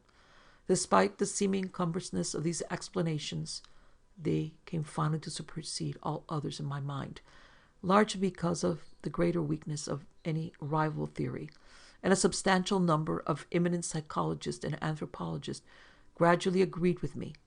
The more I reflected, the more convincing did my reasoning seem, till in the end I had a really effective bulwark against the visions and impressions which still assailed me. Suppose I did see strange things at night. These were only what I had heard and read of. Suppose I did have odd loathings and perspectives and pseudo-memories. These, too, were only echoes of myths absorbed in my secondary state. Nothing that I might dream, nothing that I might feel, could be of any actual significance. Fortified by this philosophy, I greatly improved in nervous equilibrium, even though the visions, rather than the abstract impressions, steadily became more frequent and more disturbingly detailed. In 1922, I felt able to undertake regular work again and put my newly gained knowledge to practical use by accepting an instructorship in psychology at the university. My old chair of political economy had long been adequately filled, besides which methods of teaching economics had changed greatly since my heyday. My son was at this time just entering on the postgraduate studies leading to his present professorship, and we worked together a great deal. Part 4. I continued, however, to keep a careful record of the outre dreams, which crowded upon me so thickly and vividly. Such a record, I argued, was of genuine value as a psychological document. The glimpses still seemed damnably like memories, though I fought off this impression with a goodly measure of success. In writing, I treated the phantasmata as things seen, but at all other times I brushed them aside like any gossamer illusions of the night. I never mentioned such matters in common conversation, though reports of them filtering out as such things had aroused sundry rumors regarding my mental health. It is amusing to reflect that these rumors were confined wholly to laymen, without a single champion among physicians or psychologists. Of my visions after 1914, I will here mention only a few, since fuller accounts and records are at the disposal of the serious student. It is evident that with time the curious inhibitions somewhat waned, for the scope of my visions vastly increased. They have never, though, become other than disjointed fragments, seemingly without clear motivation. Within the dreams, I seemed gradually to acquire a greater and greater freedom of wandering. I floated through many strange buildings of stone, going from one to the other along mammoth underground passages, which seemed to form the common avenues of transit. Somehow I encountered these gigantic sealed trapdoors in the lowest level, around which such an aura of fear and forbiddenness clung. I saw tremendous tessellated pools and rooms of curious and inexplicable utensils of myriad sorts. Then there were colossal caverns of intricate machinery, whose outlines and purpose were wholly strange to me, and whose sound manifested itself only after many years of dreaming. I may here remark that sight and sound are the only senses I have ever exercised in the visionary world. The real horror began in May 1915, when I first saw the living things. This was before my studies had taught me what, in view of the myths and case histories, to expect. As mental barriers were down, I beheld great masses of thin vapor in various parts of the buildings and in the streets below. These steadily grew more solid and distinct, till at last I could trace their monstrous outlines with uncomfortable ease. They seemed to be enormous iridescent cones, about 10 feet high and 10 feet wide at the base, and made up of some ridgy, scaly, semi-elastic matter. From their apexes projected 4 flexible cylindrical members, each a foot thick and of a ridgy substance like that of the cones themselves. These members were sometimes contracted almost to nothing, and sometimes extended to any distance up to about 10 feet. Terminating 2 of them were enormous claws or nippers. At the end of a third were 4 red trumpet-like appendages. The 4th terminated in an irregular yellowish globe, some 2 feet in diameter, and having 3 great dark eyes ranged along its central circumference. Surmounting this head were 4 slender gray stalks, bearing flower-like appendages, whilst from its nethered side dangled 8 greenish antennae or tentacles. The great base of the central cone was fringed with a rubbery gray substance, which moved the whole entity through expansions and contractions. Their actions, though harmless, horrified me more than their appearance, for it is not wholesome to watch monstrous objects doing what one had known only human beings to do. These objects moved intelligently about the great rooms, getting books from the shelves and taking them to the great tables, or vice versa, and sometimes writing diligently with a peculiar rod gripped in the greenish head tentacles. The huge nippers were used in carrying books and in conversation, speech consisting of a kind of clicking. The objects had no clothing, but wore satchels or knapsacks suspended from the top of the conical trunk. They commonly carried their heads and its supporting member at the level of the cone top, that was frequently raised or lowered. The other 3 great members tended to rest downward at the side of the cones, contracted to above 5 feet each when not in use. From their rate of reading, writing, and operating their machines, those on the table seemed somehow connected with thought. I concluded that their intelligence was enormously greater than man's. Afterward I saw them everywhere, swarming in all the great chambers and corridors, tending monstrous machines in vaulted crypts, and racing along the vast roads in gigantic boat-shaped cars. I ceased to be afraid of them, for they seemed to form supremely natural parts of their environment. Individual differences amongst them began to be manifest, and a few appeared to be under some kind of restraint. These latter, though showing no physical variation, had a diversity of gestures and habits which marked them off, not only from the majority, but from very largely one to the other. They wrote a great deal in what seemed to me cloudy vision, a vast variety of characters, never the typical curvilinear hieroglyphs of the majority. A few, I fancied, used our own familiar alphabet. Most of them worked much more slowly than the general mass of the entities. All this time, my own part in the dreams seemed to be that of a disembodied consciousness, with a range of vision wider than the normal, floating freely about, yet confined to the ordinary avenues and speeds of travel. Not until August 1915 did any suggestions of bodily existence begin to harass me. I say harass because the first phase was a purely abstract, though infinitely terrible, association of my previously noted body loathing with the scenes of my visions. For a while, my chief concern during dreams was to avoid looking down at myself, and I recall how grateful I was for the total absence of large mirrors in the strange rooms. I was mightily troubled by the fact that I always saw the great tables, whose height could not be under 10 feet, from a level not below that of their surfaces. And then the morbid temptation to look down at myself became greater and greater, till one night I could not resist it. At first, my downward glance revealed nothing whatever. A moment later, I perceived that this was because my head lay at the end of a flexible neck of enormous length. Retracting this neck and gazing down very sharply, I saw the scaly, rugose, iridescent bulk of a vast cone, 10 feet tall and 10 feet wide at the base. That was when I waked half of Arkham with my screaming, as I plunged madly up from the abyss of sleep. Only after weeks of hideous repetition did I grow half reconciled to these visions of myself in monstrous form. In the dreams, I moved bodily among the other unknown entities, reading terrible books from the endless shelves and writing for hours at the great tables with a stylus managed by the green tentacles that hung down from my head. Snatches of what I read and wrote would linger in my memory. They were horrible annals of other worlds and other universes, and of stirrings of formless life outside of all universes. There were records of strange orders of beings which had peopled the world in forgotten paths, and frightful chronicles of grotesque-bodied intelligences which would people its millions of years after the death of the last human being. I learned of chapters in human history whose existence no scholar of today has ever suspected. Most of these writings were in the language of the hieroglyphs, which I studied in a queer way with the aid of joining machines, and which was evidently an strange speech with root systems unlike any found in human languages. Other volumes were in other unknown tongues learned in the same queer way. A very few were in languages I knew. Extremely clever pictures, both inserted in the records and forming separate collections, aided me immensely. And all the time I seemed to be setting down a history of my own age in English.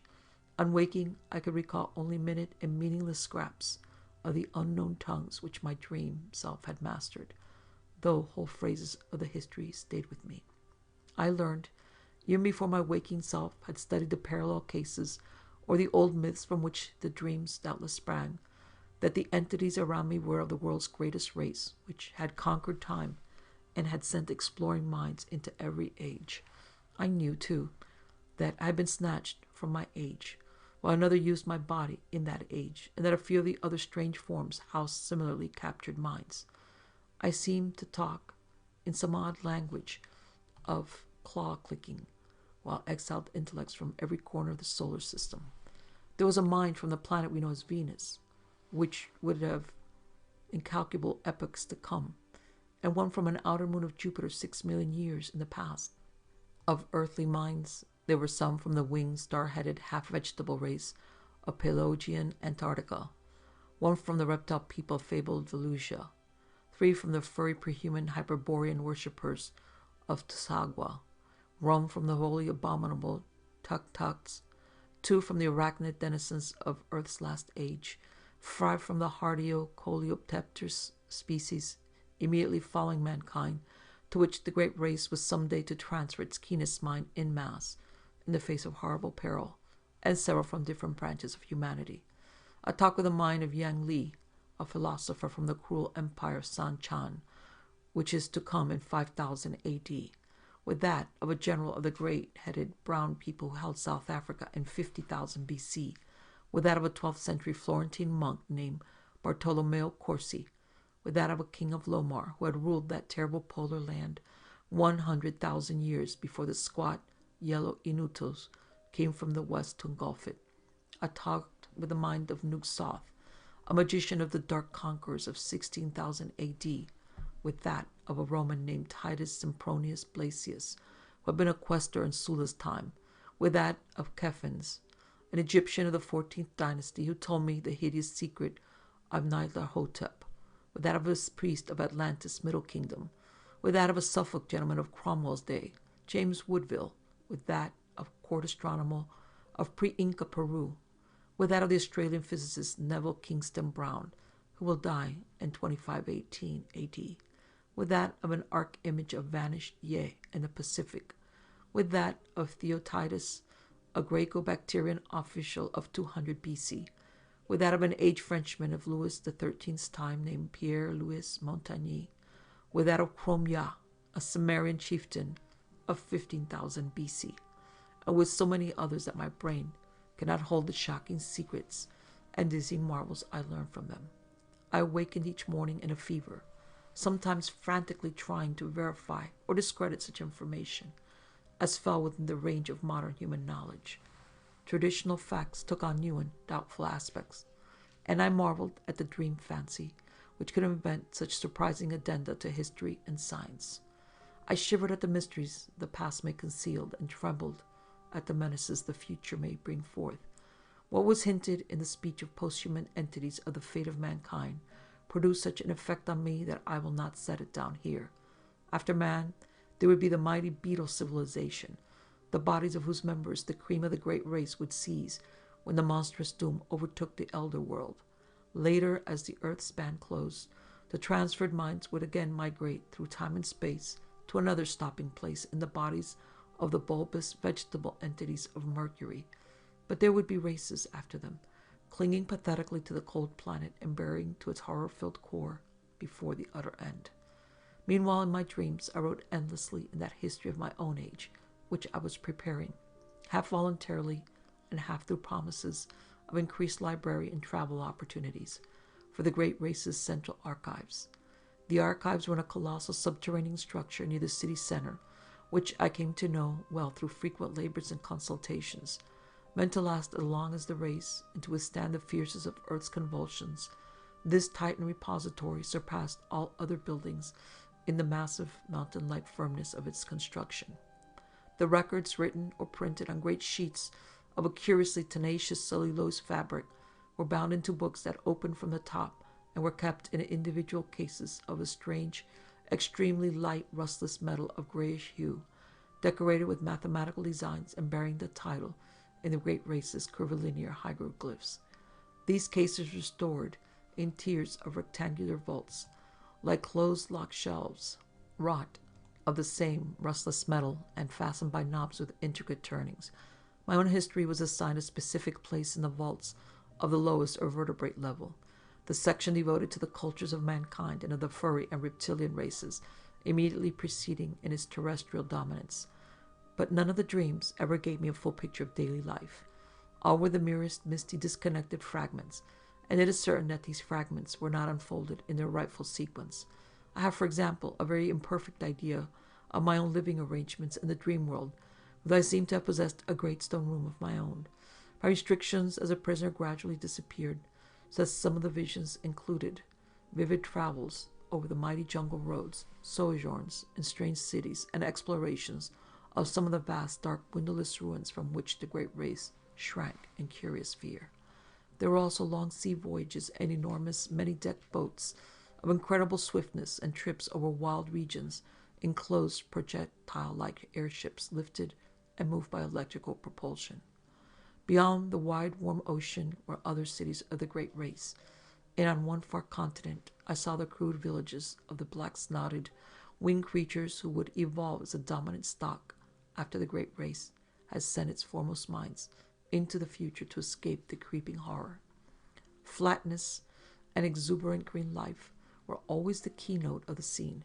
Hills were low and sparse and usually displayed signs of volcanic forces. Of the animals I saw, I could write volumes. All were wild, for the great race's mechanized culture had long since done away with domestic beasts, while food was wholly vegetable or synthetic. Clumsy reptiles of great bulk floundered in steaming morasses, fluttered in the heavy air, or spouted in the seas and lakes. And among those I fancied I could vaguely recognize lesser archaic prototypes of many forms: dinosaurs, pterodactyls, ichthyosaurs, labyrinthons, plesiosaurs, and the like. Made familiar through paleontology of birds or mammals, there were none that I could discover. The grounds and swamps were constantly alive with snakes, lizards, and crocodiles, while insects buzzed incessantly among the lush vegetation, and far out sea, unspied and unknown monsters spouted mountainous columns of foam into the vaporous sky. Once I was taken under the ocean in a gigantic submarine vessel, with searchlights and glimpsed some living horrors of awesome magnitude. I saw also the ruins of incredible sunken cities, and the wealth of crinoid, brachiopod, coral, and synthetic life, which everywhere abounded. Of the physiology, psychology, folkways, and detailed history of the great race, my visions preserved but little information, and many of the scattered points I here set down were gleaned from my study of old legends, and other cases rather than from my own dreaming. For in time, of course, my reading and research caught up with and passed the dreams in many phases, so that certain dream fragments were explained in advance and formed verifications of what I had learned. This consolingly established my belief that familiar reading and research accomplished by my secondary self had formed the source of the whole terrible fabric of pseudo-memories. The period of my dreams apparently was one somewhat less than 150 million years ago, when the Paleozoic age was giving place to the Mesozoic.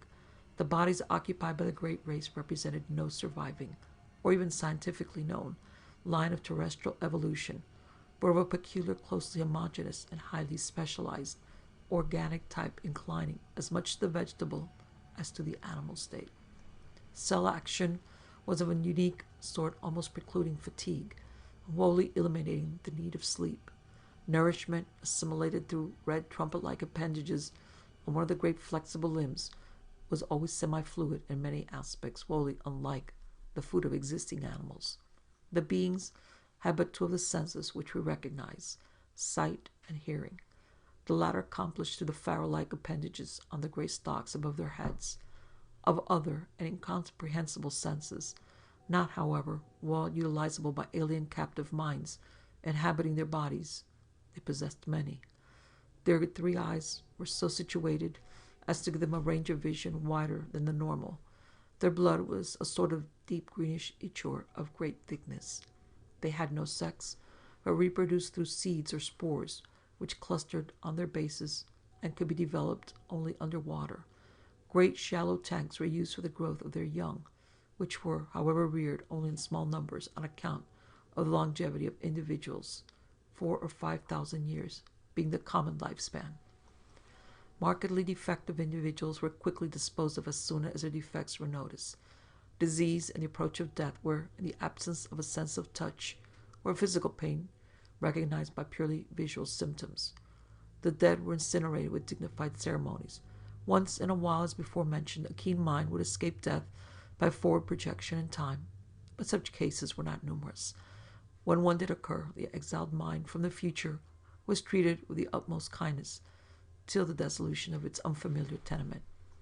The great race seemed to form a single loosely knit nation or league with major institutions in common, though there were four definite divisions.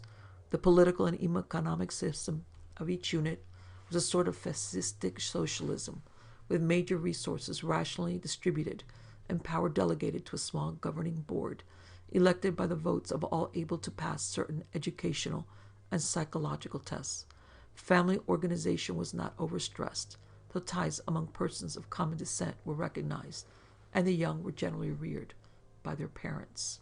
Resemblance to human attitudes and institutions were, of course, most marked in those fields where, on the one hand, highly abstract elements were concerned, or where, on the other hand, there was a dominance of the basic, unspecialized urges common to all organic life.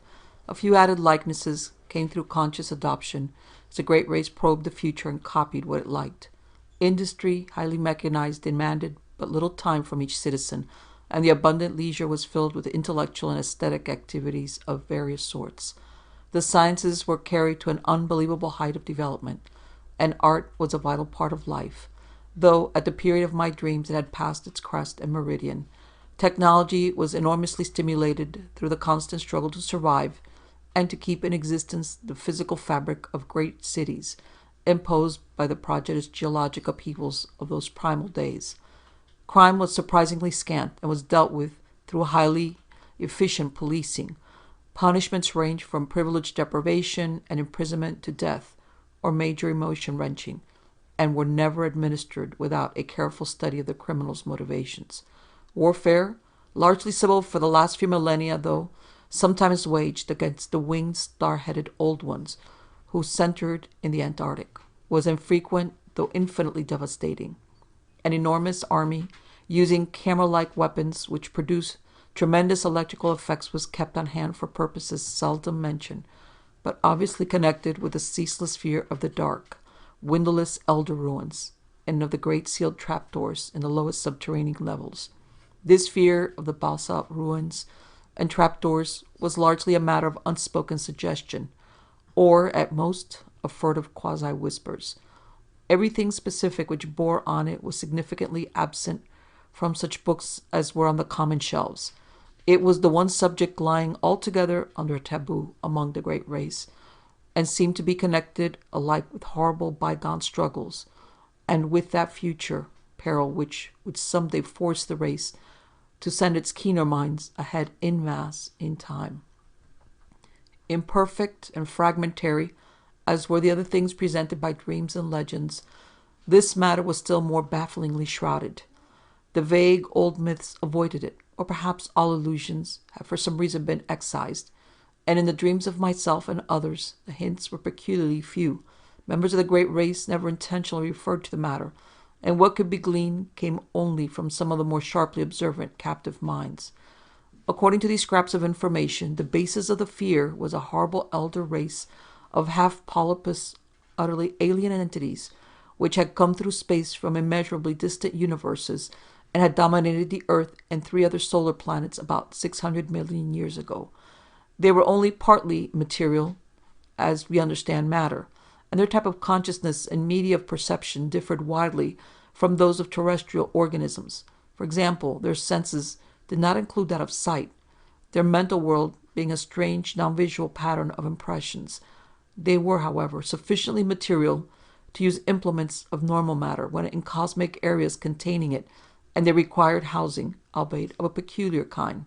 Though their senses could penetrate all material barriers, their substance could not, and certain forms of electrical energy could wholly destroy them. They had the power of aerial motion despite the absence of wings or any other visible means of levitation. Their minds were of such texture that no exchange with them could be effected by the great race. When these things had come to the earth, they had built mighty basalt cities of windowless towers, and had preyed horribly upon the beings they found. Thus it was when the minds of the great race sped across the void from that obscure transgalactic world known in the disturbing and debatable Eltdown shards as Yith. The newcomers, with the instruments they created, had found it easy to subdue the predatory entities and drive them down to those caverns of inner earth, which they had already joined to their abodes and began to inhabit. Then they had sealed the entrances and left them to their fate, afterward occupying most of their great cities and preserving certain important buildings, for reasons connected more with superstition than with indifference, boldness, or scientific and historical zeal. But as the eons passed, there came vague evil signs that the elder things were growing strong and numerous in the inner world. There were sporadic eruptions of a particularly hideous character in certain small and remote cities of the great race, and in some of the deserted elder cities which the great race had not peopled, places where the paths to the gulfs below had not been properly sealed or guarded. After that greater precaution were taken, and many of the paths were closed forever, though few were left with sealed trapdoors for strategic use in fighting the elder things if ever they broke forth in unexpected places. The eruptions of the elder things must have been shocking beyond all description, since they had permanently colored the psychology of the great race. Such was the fixed mood of horror that the very aspect of the creatures was left unmentioned. At no time was I able to gain a clear hint of what they looked like. There were veiled suggestions of a monstrous plasticity and of temporary lapses of visibility, while other fragmentary whispers referred to their control and military use of great winds, singular whistling noises, and colossal footprints made up of 5 circular toes marks seemed also to be associated with them. It was evident that the coming doom, so desperately feared by the great race, the doom that one day to send millions of keen minds across the chasm of time to strange bodies in the safer future, had to do with a final successful eruption of the elder beings. Mental projections down the ages had clearly foretold such a horror, and the great race had resolved that none who could escape should face it, that the foray would be a matter of vengeance rather than an attempt to reoccupy the outer world. They knew from the planet's later history, for their projections showed the coming and going of subsequent races untroubled by the monstrous entities. Perhaps these entities had come to prefer Earth's inner abscesses to the variable storm-ravaged surface, since light meant nothing to them, Perhaps, too, they were slowly weakening with the eons. Indeed, it was known that they would be quite dead in the time of the post-human beetle race, which the fleeing minds would tenant. Meanwhile, the great race maintained its cautious vigilance, with potent weapons ceaselessly ready despite the horrified banishing of the subject from common speech and visible records, and always the shadow of nameless fear hung about the sealed trapdoors and the dark windowless elder towers. Part 5. That is the world of which my dreams brought me dim, scattered echoes every night. I cannot hope to give any true idea of the horror and dread contained in such echoes, for it was upon a wholly intangible quality, the sharp sense of pseudo-memory, that such feelings mainly depended. As I have said, my studies gradually gave me a defense against these feelings in the form of rational psychological explanations, and this saving influence was augmented by the subtle touch of accustomedness which comes with the passage of time. Yet, in spite of everything, the vague, creeping terror would return momentarily now and then. It did not, however, engulf me as it had before, and after 1922, I lived a very normal life of work and recreation. In the course of years, I began to feel that my experience, together with the kindred cases and the related folklore, ought to be definitely summarized and published for the benefit of serious students. Hence, I prepared a series of articles briefly covering the whole ground and illustrated with crude sketches of some of the shapes, scenes, decorative motifs, and hieroglyphs remembered from the dreams. These appeared at various times during 1928 and 1929 in the Journal of the American Psychological Society, but did not attract much attention. Meanwhile, I continued to record my dreams with a minute care, even though the growing stack of reports attained troublesomely vast proportions. On July 10, 1934, there was forwarded to me by the Psychological Society the letter which opened the culminating and most horrible phase of the whole mad ordeal. It was postmarked Pilbara, Western Australia, and bore the signature of one whom I found upon inquiry to be a mining engineer of considerable prominence. Enclosed were some very curious snapshots. I will reproduce the text in its entirety, and no reader can fail to understand how tremendous an effect it and the photographs had upon me. I was for a time almost stunned and incredulous, for although I had often thought that some basis of fact must underlie certain phases of the legends which had colored my dreams, I was none the less unprepared for anything like a tangible survival from a lost world, remote beyond all imagination. Most devastating of all were the photographs, for here in cold, incontrovertible realism there stood out against a background of sand certain worn-down, water-ridged, storm-weathered blocks of stone, whose slightly convex tops and slightly concave bottoms told their own story. And when I studied them with a magnifying glass, I could see all too plainly amidst the batterings and pittings the traces of those vast curvilinear designs and occasional hieroglyphs, whose significance had become so hideous to me. But here is the letter which speaks for itself. Addressed from 49 Dampier Street, Pilbara, West Australia, May 18, 1934. Directed to Professor N.W. Peasley, care of American Psychological Society, 30 East 41st Street, New York City, USA. My dear Sir, a recent conversation with Dr. E.M. Boyle of Perth and some papers with your articles which he has sent me make it advisable for me to tell you about certain things I have seen in the great sandy desert east of our gold field here. It would seem, in view of the peculiar legends about old cities with huge stonework and strange designs and hieroglyphs which you describe, that I have come upon something very important. The people here have always been full of talk about great stones with marks on them, and seem to have a terrible fear of such things. They connect them in some way with their common racial legends about Budai, the gigantic old man who lies asleep for ages underground with his head on his arm, and who will some day awake and eat up the world. There are some very old and half-forgotten tales of enormous underground huts of great stones, where passages lead down and where horrible things have happened. The Aborigines claim that once some warriors fleeing in battle went down into one and never came back, but that frightful winds began to blow from such a place soon after they went down. However, There usually isn't much in what these natives say. But what I have to tell is more than this.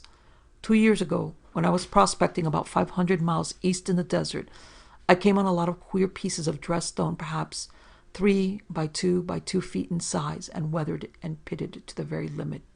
At first, I couldn't find any of the marks that the natives told about, but when I looked close enough, I could make out some deeply carved lines in spite of the weathering. There were peculiar curves, just like what the Aborigines had tried to describe. I imagine there must have been 30 or 40 blocks, some nearly buried in the sand, and all within a circle, perhaps a quarter of a mile in diameter. When I saw some, I looked around closely for more, and made a careful reckoning of the place with my instruments. I also took pictures of 10 or 12 of the most typical blocks, and will enclose the prints for you to see. I turned my information and pictures over to the government at Perth, but they have done nothing about them. Then I met Dr. Boyle, who had read your articles in the Journal of the American Psychological Society, and in time happened to mention the stones.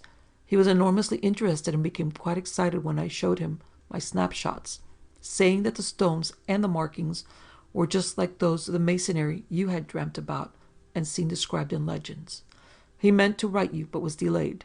Meanwhile, he sent me most of the magazines with your articles, and I saw at once from your drawings and descriptions that my stones are certainly the kind you mean. You can appreciate this from the enclosed prints. Later on, you will hear directly from Dr. Boyle. Now, I can understand how important all this will be to you. Without question, we are faced with the remains of an unknown civilization, older than any dreamed of before, and forming a basis for your legends. As a mining engineer, I have some knowledge of geology, and can tell you that these blocks are so ancient they frighten me. They are mostly sandstone and granite, though one is almost certainly made of a queer sort of cement or concrete. They bear evidence of water action, as if this part of the world had been submerged and come up again after long ages. All since those blocks were made and used, it is a matter of hundreds of thousands of years, or heaven knows how much more. I don't like to think about it. In view of your previous diligent work in tracking down the legends and everything connected with them, I cannot doubt but that you will want to lead an expedition to the desert and make some archaeological excavations. Both Dr. Boyle and I are prepared to cooperate in such work if you, or organizations known to you, can furnish the funds. I can get together a dozen miners for the heavy digging. The natives would be of no use, for I found they have an almost maniacal fear of this particular spot. Boyle and I are saying nothing to others, for you very obviously ought to have precedence in any discoveries or credit. The place can be reached from Pilbara in about 4 days by motor tractor, which we need for our apparatus. It is somewhat west and south of Warburn's Path of 1873 and 100 miles southeast of Joanna Spring. We could float things up to the Grey River instead of starting from Pilbara, but all that can be talked over later. Roughly, the stones lie at about 22 degrees south latitude, 125 degrees east longitude. The climate is tropical and the desert conditions are trying. I shall welcome further correspondence upon this subject, and am indeed keenly eager to assist in any plan you may advise. After studying your articles, I am deeply impressed with the profound significance of the whole matter. Dr. Boyle will write later. When rapid communication is needed, a cable to Perth can be relayed by wireless. Hoping profoundly for an early message, believe me, most faithfully yours, Robert B. F. Mackenzie. Of the immediate aftermath of this letter, much can be learned from the press. My good fortune in securing the backing of Miskatonic University was great, and both Dr. Mackenzie and Dr. Boyle proved invaluable in arranging matters at the Australian end. We were not too specific with the public about our objects, since the whole matter would have lent itself unpleasantly to sensational and jocose treatment by the cheaper newspapers. As a result, printed reports were sparing, but enough appeared to tell of our quest for reported Australian ruins and to chronicle our various preparatory steps. Professor William Dyer of the college's geology department, leader of the Miskatonic Antarctic expedition of 1930 and 31, Ferdinand C. Ashley of the Department of Ancient History, and Tyler M. Freeborn of the Department of Anthropology, together with my son Wingate, accompanied me. My correspondent Mackenzie came to Arkham early in 1935 and assisted in our final preparations. He proved to be a tremendous, competent, and affable man of about 50, admirably well-read and deeply familiar with all the conditions of Australian travel. He had tractors waiting at Pilbara, and we chartered a tramp steamer sufficiently small to get up the river to the point. We were prepared to excavate in the most careful and scientific fashion, sifting every particle of sand and disturbing nothing which might seem to be in or near its original situation.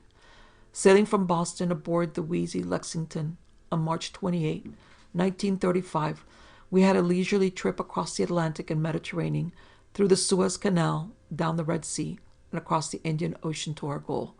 I need not tell you the sight of the low, sandy West Australian coast depressed me, and how I detested the crude mining town and dreary goldfields where the tractors were given their last loads. Dr. Boyle, who met us, proved to be elderly, pleasant, and intelligent, and his knowledge of psychology led him into many long discussions with my son and me. Discomfort and expectancy were oddly mingled in most of us, when at length our party of 18 rattled forth over the arid leagues of sand and rock. On Friday, May 31st, we forded a branch of the Degree and entered the realm of utter desolation. A certain positive terror grew on me as we advanced to this actual sight of the elder world behind the legends, a terror, of course, abetted by the fact that my disturbing dreams and pseudo-memories still beset me with unabated force. It was on Monday, June 3rd, we saw the first of the half-buried blocks. I cannot describe the emotions with which I actually touched, in objective reality, a fragment of cyclopean masonry, and in every respect like the blocks in the walls of my dream buildings. There was a distinct trace of carving, and my hands trembled as I recognized part of a curvilinear decorative scheme made hellish to me through years of tormenting nightmare and baffling research. A month of digging brought a total of some 1,250 blocks in varying stages of wear and disintegration. Most of these were carven megaliths with curved tops and bottoms. A minority were smaller, flatter, plain-surfaced, and square or octagonally cut, like those of the floors and pavements in my dreams, while a few were singularly massive and curved or slanted, in such a manner as to suggest use in vaulting or groining or as part of arches or round window casings. The deeper and the further north and east we dug, the more blocks we found, though we still failed to discover any trace of arrangement among them. Professor Dyer was appalled at the measureless age of the fragments, and Freeborn found traces of symbols which fit darkly into certain Papuan and Polynesian legends of infinite antiquity. The condition and scattering of the blocks told mutely of vertiginous cycles of time and geologic upheavals of cosmic savagery. We had an aeroplane with us, and my son Wingate would often go up to different heights and scan the sand and rock waste for signs of dim, large-scale outlines, either differences of level or trails of scattered blocks. His results were virtually negative, for whenever he would one day think he had glimpsed some significant trend, he would on his next trip find the impression replaced by another equally insubstantial, a result of the shifting, wind-blown sand. One or two of these ephemeral suggestions, though, affected me queerly and disagreeably. They seemed after a fashion to dovetail horribly with something I had dreamt or read, but which I could no longer remember. There was a terrible familiarity about them, which somehow made me look furtively and apprehensively over the abominable sterile terrain. Around the first week in July, I developed an unaccountable set of mixed emotions about that general northeasterly region. There was horror, and there was curiosity, but more than that, there was a persistent and perplexing illusion of memory. I tried all sorts of psychological expedients to get these notions out of my head, but met with no success. Sleeplessness also gained upon me, but I almost welcomed this, because of the resultant shortening of my dream periods. I acquired the habit of taking long, lone walks in the desert late at night, usually to the north or northeast, whither the sum of my strange new impulses seemed subtly to pull me. Sometimes on these walks I would stumble over nearly buried fragments of the ancient masonry. Though there were fewer visible blocks here than when we had started, I felt sure that there must be a vast abundance beneath the surface. The ground was less level than at our camp, and the prevailing high winds now and then piled the sand into fantastic temporary hillocks, exposing low traces of the elder stones while it covered other traces. I was clearly anxious to have the excavations extend to this territory, yet at the same time dreaded what might be revealed. Obviously, I was getting into a rather bad state, all the worse because I could not account for it. An indication of my poor nervous health can be gained from my response to an odd discovery which I made on one of my nocturnal rambles. It was on the evening of July 11, when the moon flooded the mysterious hillocks with a curious pallor. Wandering somewhat beyond my usual limits, I came upon a great stone which seemed to differ markedly from any we had yet encountered. It was most woolly covered, but I stooped and cleared away the sand with my hands, later studying the object carefully and supplementing the moonlight with my electric torch. Unlike the other very large rocks, this one was perfectly square-cut, with no convex or concave surface. It seemed to be of a dark basaltic substance, wholly dissimilar to the granite and sandstone and occasional concrete of the now familiar fragments. Suddenly I rose, turned, and ran for the camp at top speed. It was a wholly unconscious and irrational flight, and only when I was close to my tent did I fully realize why I had run. Then it came to me. The queer dark stone was something which I had dreamed and read about, and which was linked with the uttermost horrors of the eon-old legendary. It was one of the blocks of that basaltic elder masonry which the fabled great race held in such fear, the tall windowless ruins left by those brooding, half-material, alien things that festered in earth's nether abysses, and against whose wind-like invisible forces the trapdoors were sealed and the sleepless sentinels posted. I remained awake all night, but by dawn realized how silly I had been to let the shadow of a myth upset me. Instead of being frightened, I should have had a discoverer's enthusiasm. The next forenoon, I told the others about my find, and Dyer, Freeborn, Boyle, my son, and I set out to view the anomalous block. Failure, however, confronted us. I had formed no clear idea of the stone's location, and a late wind had wholly altered the hillocks of shifting sand. Part 6. I come now to the crucial and most difficult part of my narrative, all the more difficult because I cannot be quite certain of its reality. At times, I feel uncomfortably sure that I was not dreaming or deluded, and it is this feeling, in view of the stupendous implications which the objective truth of my experience would raise, which impels me to make this record. My son, a trained psychologist, with the fullest and most sympathetic knowledge of my whole case, shall be the primary judge of what I have to tell. First, let me outline the externals of the matter, as those at the camp know them. On the night of July 17 and 18, after a windy day, I retired early but could not sleep. Rising shortly before 11 and afflicted as usual with a strange feeling regarding the northeastward terrain, I set out on one of my typical nocturnal walks, seeing and greeting only one person, an Australian miner named Tupper, as I left our precincts. The moon, slightly past full, shone from a clear sky and drenched the ancient sands with a white leprous radiance, which seemed to me somehow infinitely evil. There was no longer any wind, nor did any return for nearly 5 hours, as amply attested by Tupper and others who saw me walking rapidly across the pallid, secret-guarding hillocks towards the northeast. About 3:30 a.m., a violent wind blew up, waking everyone in camp and felling 3 of the tents. The sky was unclouded, and the desert still blazed with that leprous moonlight. As the party saw to the tents, my absence was noted, but in view of my previous walks, this circumstance gave no one alarm. And yet, as many as 3 men, all Australians, seemed to feel something sinister in the air.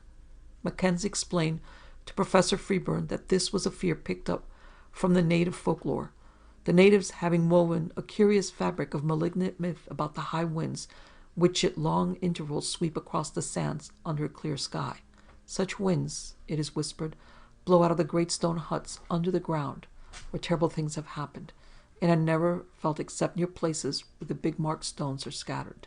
Close to 4, the gale subsided as suddenly as it had begun, leaving the sandhills in new and unfamiliar shapes.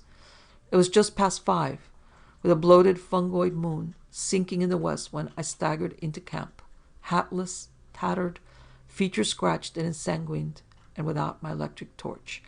Most of the men had returned to bed, but Professor Dyer was smoking a pipe in front of his tent. Seeing my winded and almost frenzied state, He called Dr. Boyle, and the two of them got me on my cot and made me comfortable. My son, roused by the stir, soon joined them.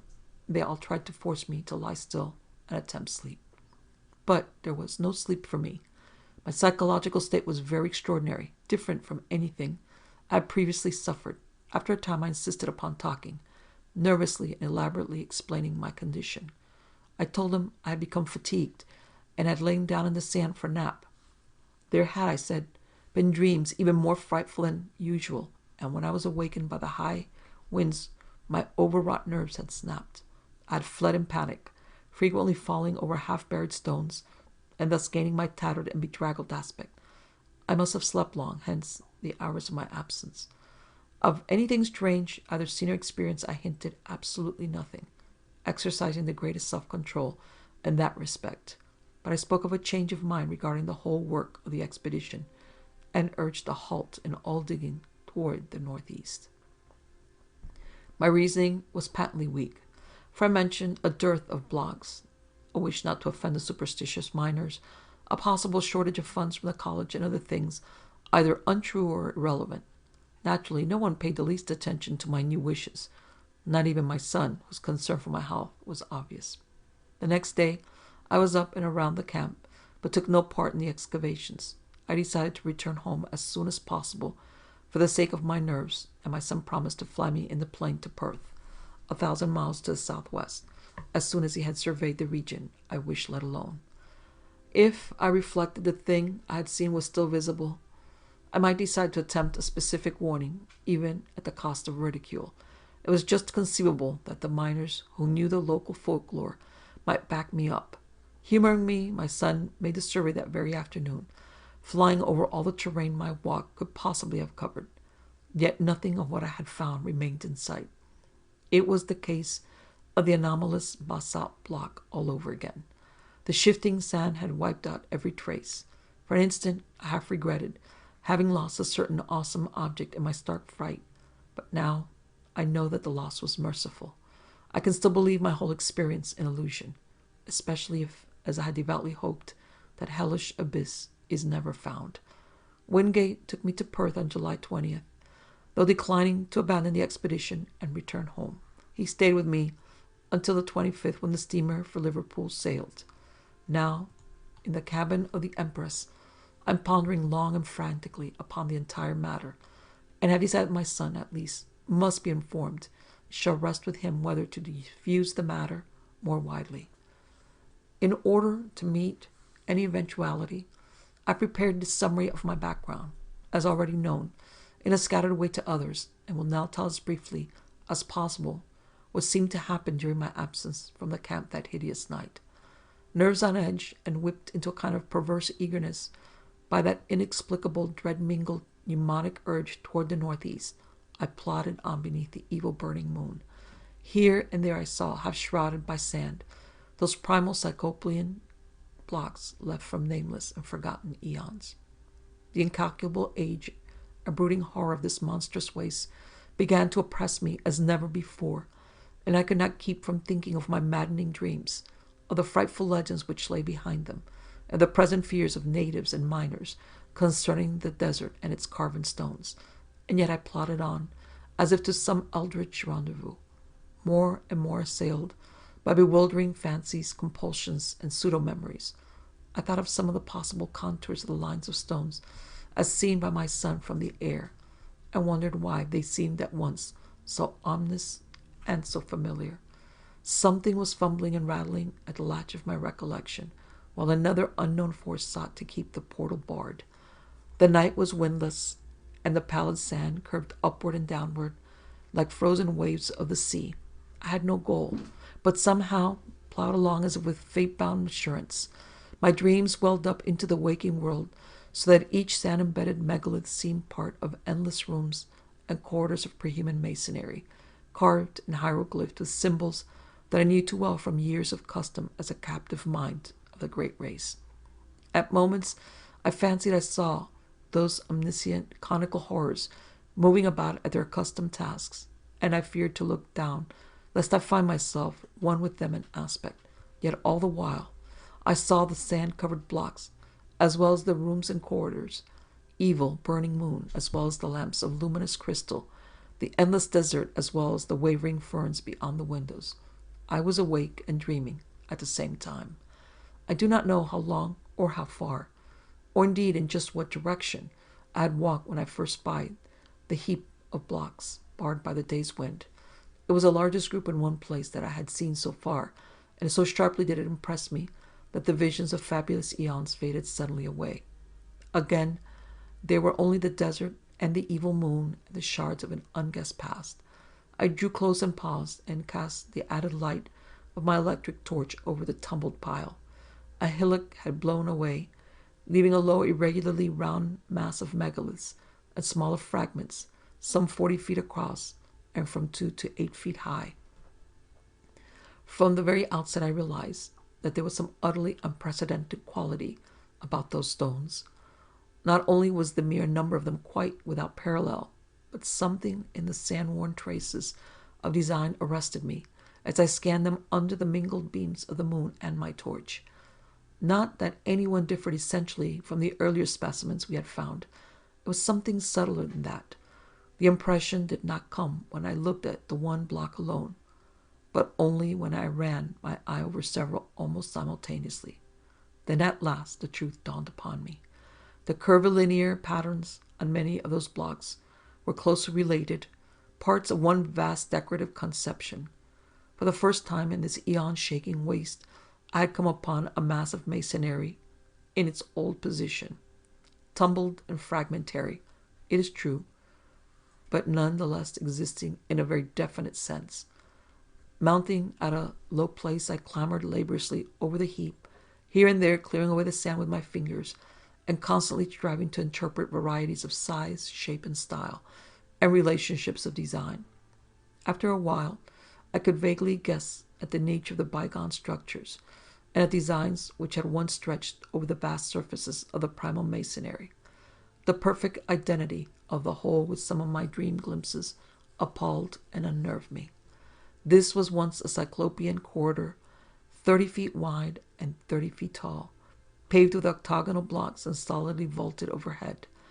There would have been rooms opening off on the right, and at the furthest end one of those strange inclined planes would have wound down to still lower depths. I started violently as these conceptions occurred to me, for there was more in them than the blocks themselves had supplied. How did I know that this level should have been far underground? How did I know that the plane leading upward should have been behind me? How did I know that the long subterranean passage to the square of pillars ought to lie on the left one level above me? How did I know that the room of machines in the rightward leading tunnel to the central archives ought to lie 2 levels below? How did I know that there would be one of those horrible metal-banded trapdoors at the very bottom, 4 levels down? Bewildered by this intrusion from the dream world, I found myself shaking and bathed in a cold perspiration. Then, as a last intolerable touch, I felt that faint, insidious stream of cool air trickling upward from a depressed place near the center of the huge heap. Instantly, as once before, my visions faded, and I saw again only the evil moonlight, the brooding desert, and the spreading tumulus of Paleogean masonry.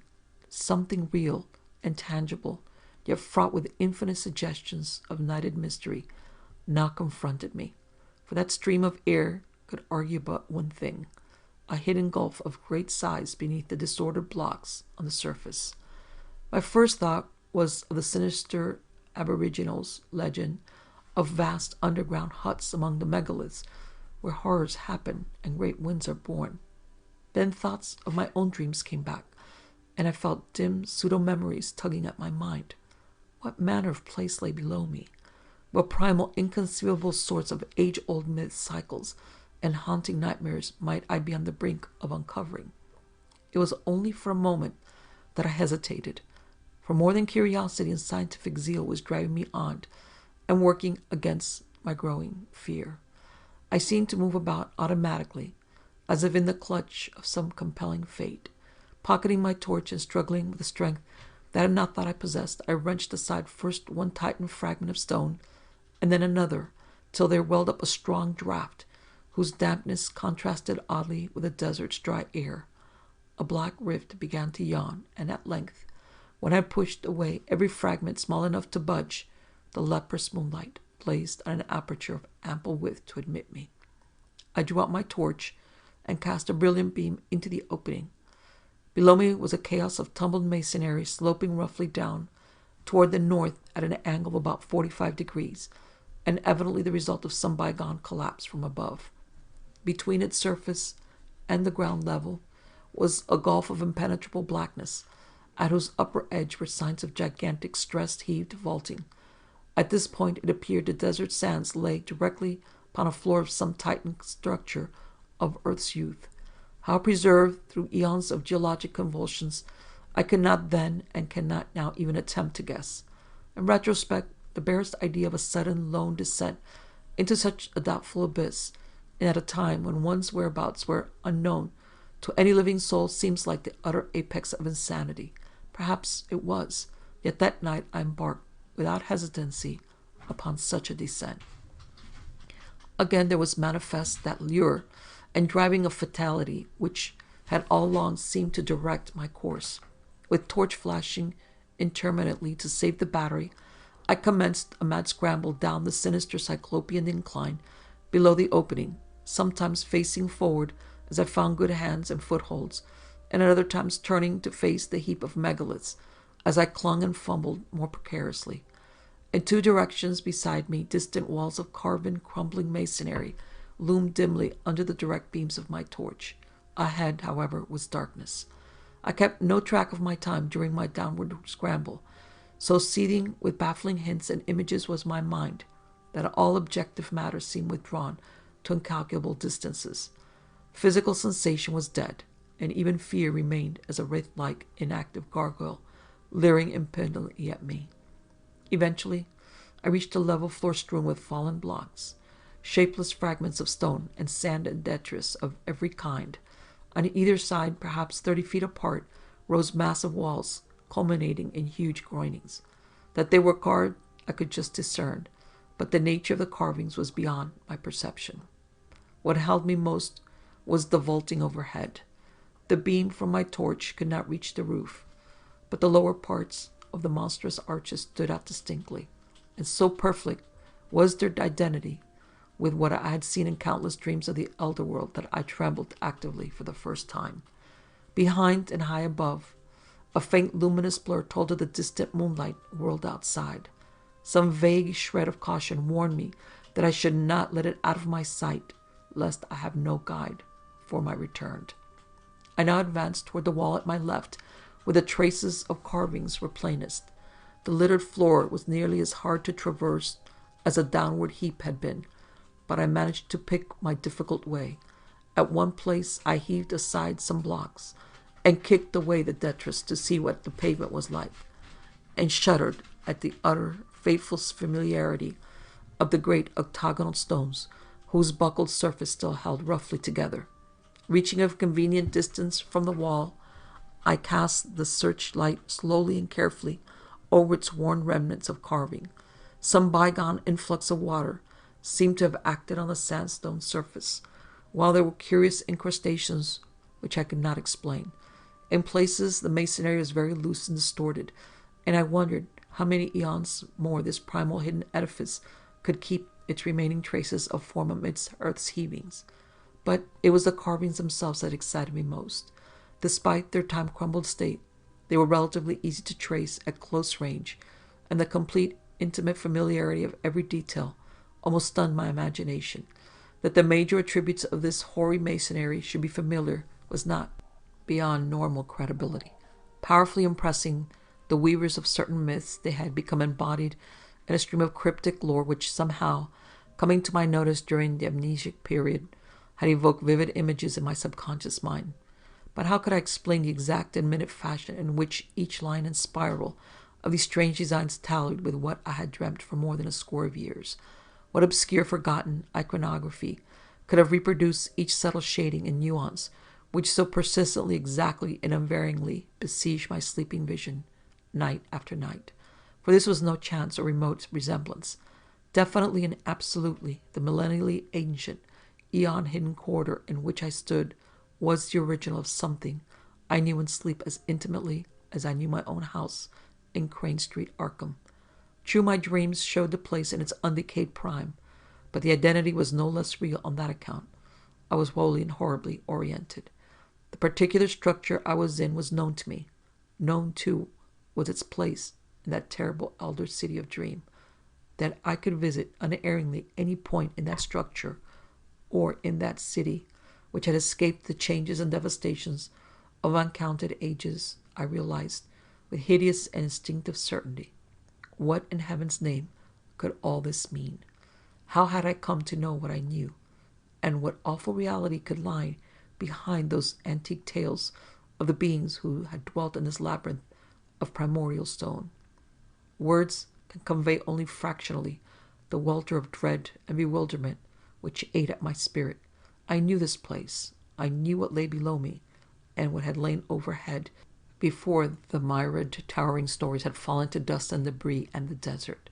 No need now, I thought with a shudder, to keep that faint blur of moonlight in view. I was torn betwixt a longing to flee and a feverish mixture of burning curiosity and driving fatality. What had happened to this monstrous megalopolis of old in the millions of years since the time of my dreams?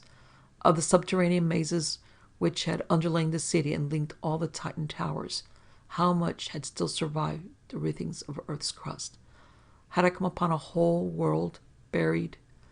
Could I still find the house of the writing master and the tower where Saga, the captive mind from the star-headed vegetable carnivores of Antarctica, had chiseled certain pictures on the blank spaces of the walls? Would the passage at the second level down to the hall of the alien minds be still unchoked and traversable? In that hall, the captive mind of an incredible entity, a half-plastic denizen of the hollow interior of an unknown trans-Plutonian planet, 18 million years in the future, had kept a certain thing which it had modeled from clay. I shut my eyes and put my hand to my head in a vain, pitiful effort to drive these insane dream fragments from my subconscious. Then, for the first time, I felt acutely the coolness, motion, and dampness of the surrounding air. Shuddering, I realized that a vast chain of eon-dead black gulfs must indeed be yawning somewhere beyond and below me. I thought of the frightful chambers and corridors and inclines as I recalled them from my dreams. Would the way to the central archive still be open? Again that driving fatality tugged insistently at my brain as I recalled the awesome records that once lay encased in those rectangular vaults of rustless metal. There, said the dreams and legends, had reposed the whole history, past and future, of the cosmic space-time continuum, written by captive minds from every orb and every age in the solar system. Madness, of course. But had I now stumbled into a nighted world as mad as I? I thought of the locked metal shelves, of the curious knob twistings needed to open each one. My own came vividly into my consciousness. How often had I gone through that intricate routine of varied turns and pressures in the terrestrial vertebrae section on the lowest level? Every detail was fresh and familiar. If there was such a vault as I had dreamed of, I could open it in a moment. It was then that the madness took me utterly. An instant later, and I was leaping and stumbling over the rocky debris toward the well-remembered incline to the depths below. Part 7. From that point forward, my impressions are scarcely to be relied upon. Indeed, I still possess a final desperate hope that they all form parts of some demonic dream of illusion born of delirium. A fever raged in my brain, and everything came to me through a kind of haze, sometimes only intermittently. The ray of my torch shot feebly into the engulfing blackness, bringing phantasmal flashes of hideously familiar walls and carvings, all blighted with the decay of ages. In one place a tremendous mass of vaulting had fallen, so that I had to clamber over a mighty mound of stones, reaching almost to the ragged, grotesquely stalactited roof. It was all the ultimate apex of nightmare, made worse by that blasphemous tug of pseudo-memory. One thing only was unfamiliar, and that was my own size in relation to the monstrous masonry. I felt oppressed by a sense of unwonted smallness, as if the sight of these towering walls from a mere human body was something wholly new and abnormal. Again and again, I looked nervously down at myself. vaguely disturbed by the human form I possessed. Onward, through the blackness of the abyss, I leaped, plunged, and staggered, often falling and bruising myself, and once nearly shattering my torch. Every stone and corner of that demonic gulf was known to me, and at many points I stopped to cast beams of light through choked and crumbling yet familiar archways. Some rooms had totally collapsed, others were bare or debris-filled, and a few I saw masses of metal, some fairly intact, some broken, and some crushed or battered, which I recognized as the colossal pedestals or tables of my dreams. What they could in truth have been, I dared not guess. I found the downward incline and began its descent, though after a time halted by a gaping, ragged chasm, whose narrowest point could not be much less than 4 feet across.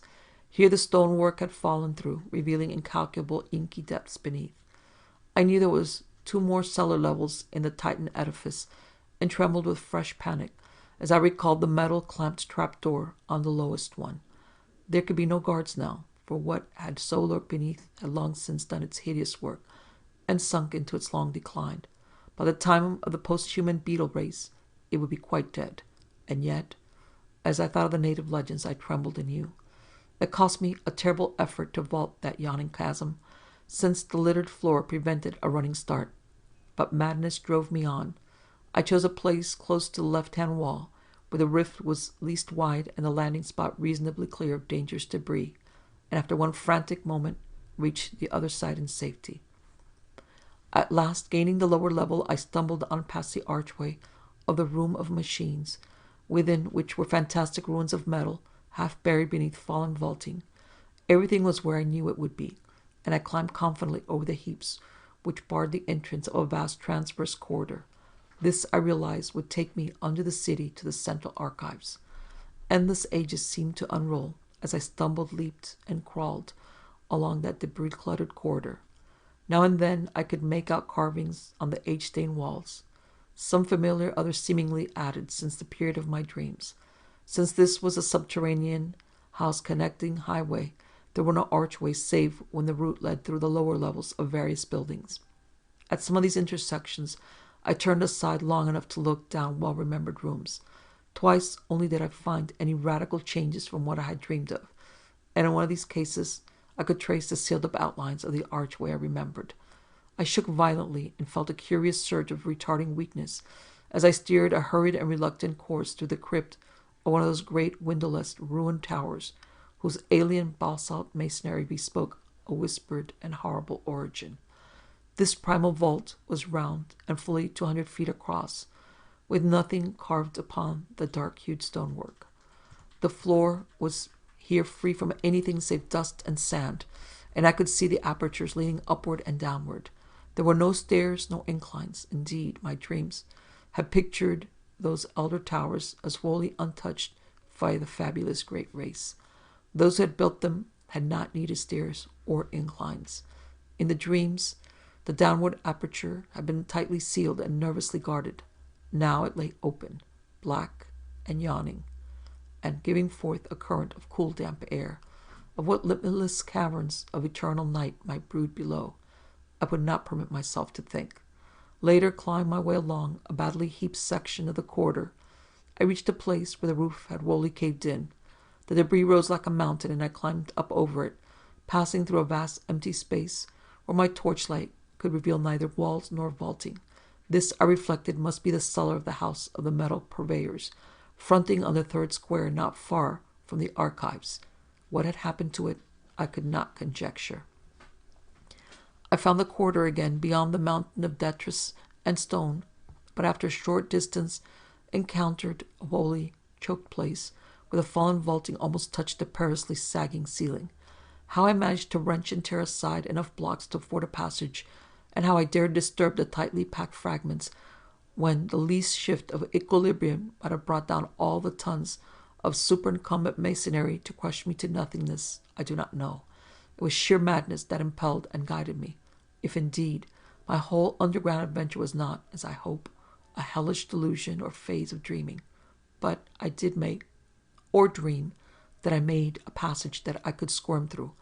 As I wiggled over the mound of debris, my torch switched continuously on, thrust deeply in my mouth. I felt myself torn by the fantastic stalactites of the jagged floor above me.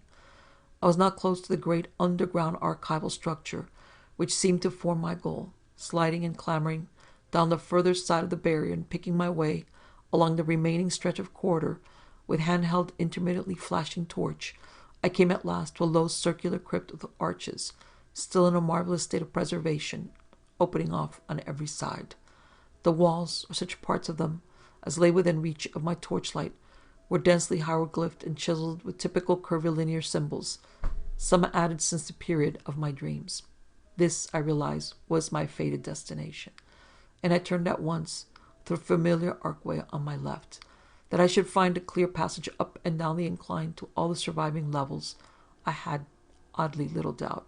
This vast earth-protected pile, housing the annals of all the solar systems, had been built with supernatural skills and strength to last as long as the system itself. Blocks of stupendous size poised with mathematical genius and bound with cements of incredible toughness had combined to form a mass as firm as the planet's rocky core. Here, after ages more prodigious than I could insanely grasp, its buried bulk stood in all its essential contours, the vast, rough-drifted floors cigar-sprinkled with a litter elsewhere so dominant. The relatively easy walking from this point onward went curiously to my head.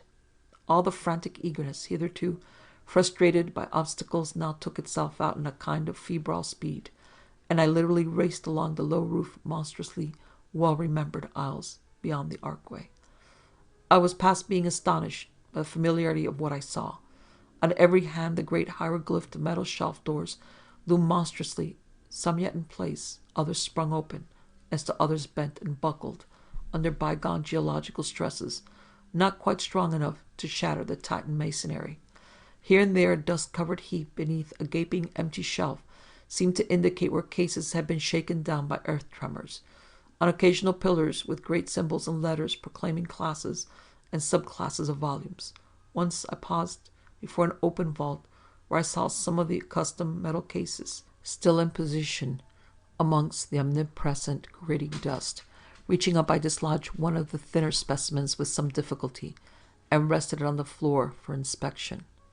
It was titled in the prevailing curvilinear hieroglyphs, though something in the arrangement of the characters seemed subtly unusual.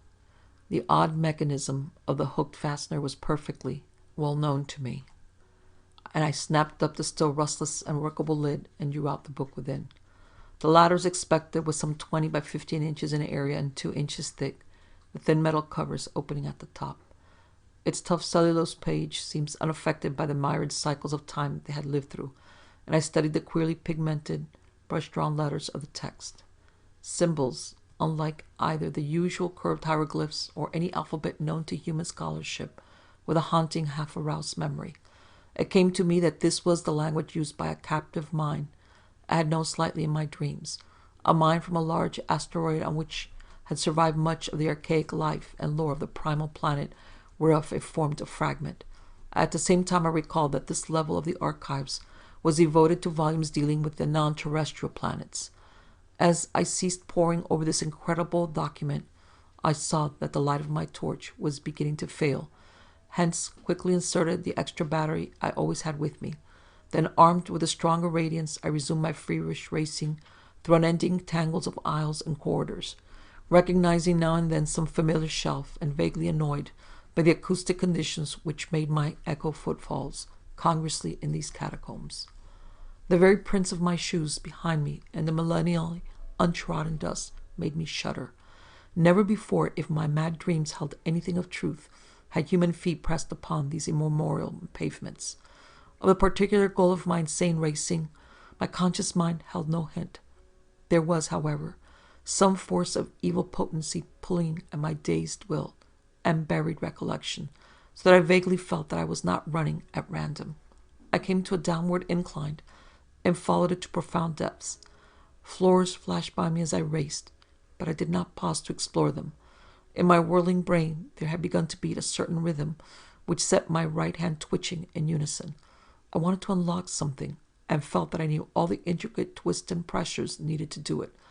It would be like a modern safe with a combination lock. Dream or not, I had once known and still knew.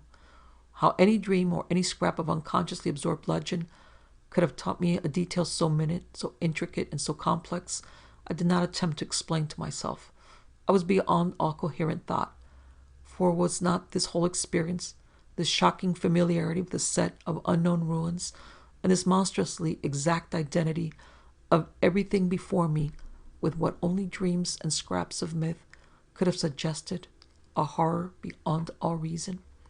Probably it was my basic conviction then, as it is now during my saner moments, that I was not awake at all, and that the entire buried city was a fragment of febrile hallucinations.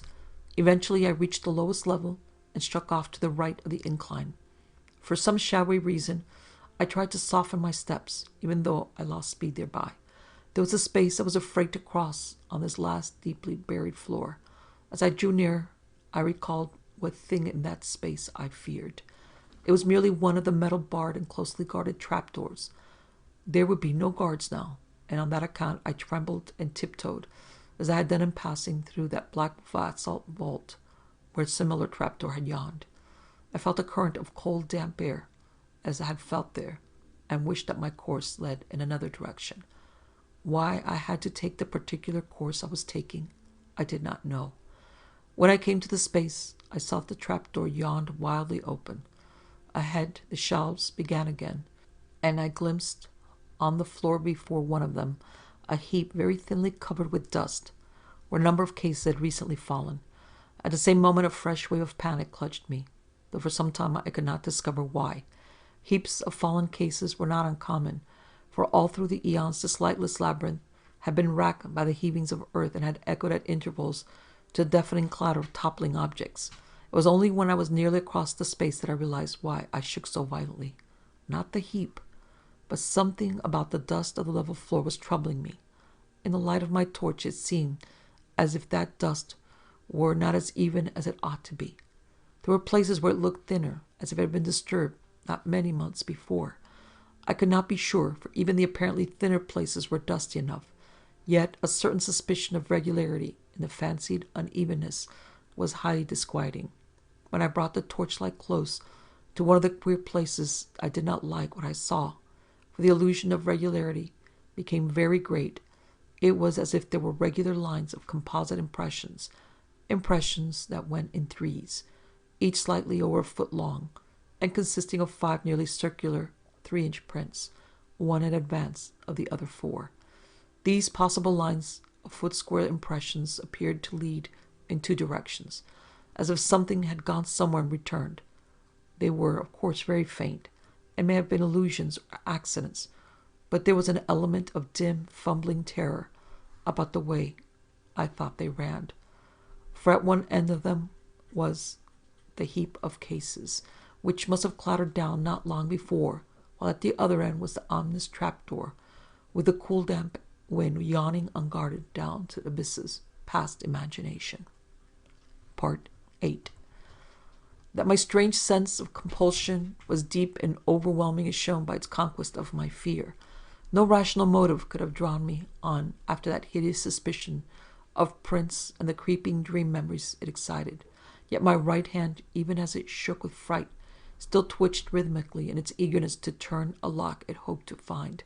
Before I knew it, I was past the heap of lately fallen cases and running on tiptoe through aisles of utterly unbroken dust toward a point which I seemed to know morbidly, horribly well. My mind was asking itself questions whose origin and relevancy I was only beginning to guess. Would the shelf be reachable by a human body? Could my human hand muster all the eon-remembered motions of the lock? Would the lock be undamaged and workable? And what would I do? What dare I do?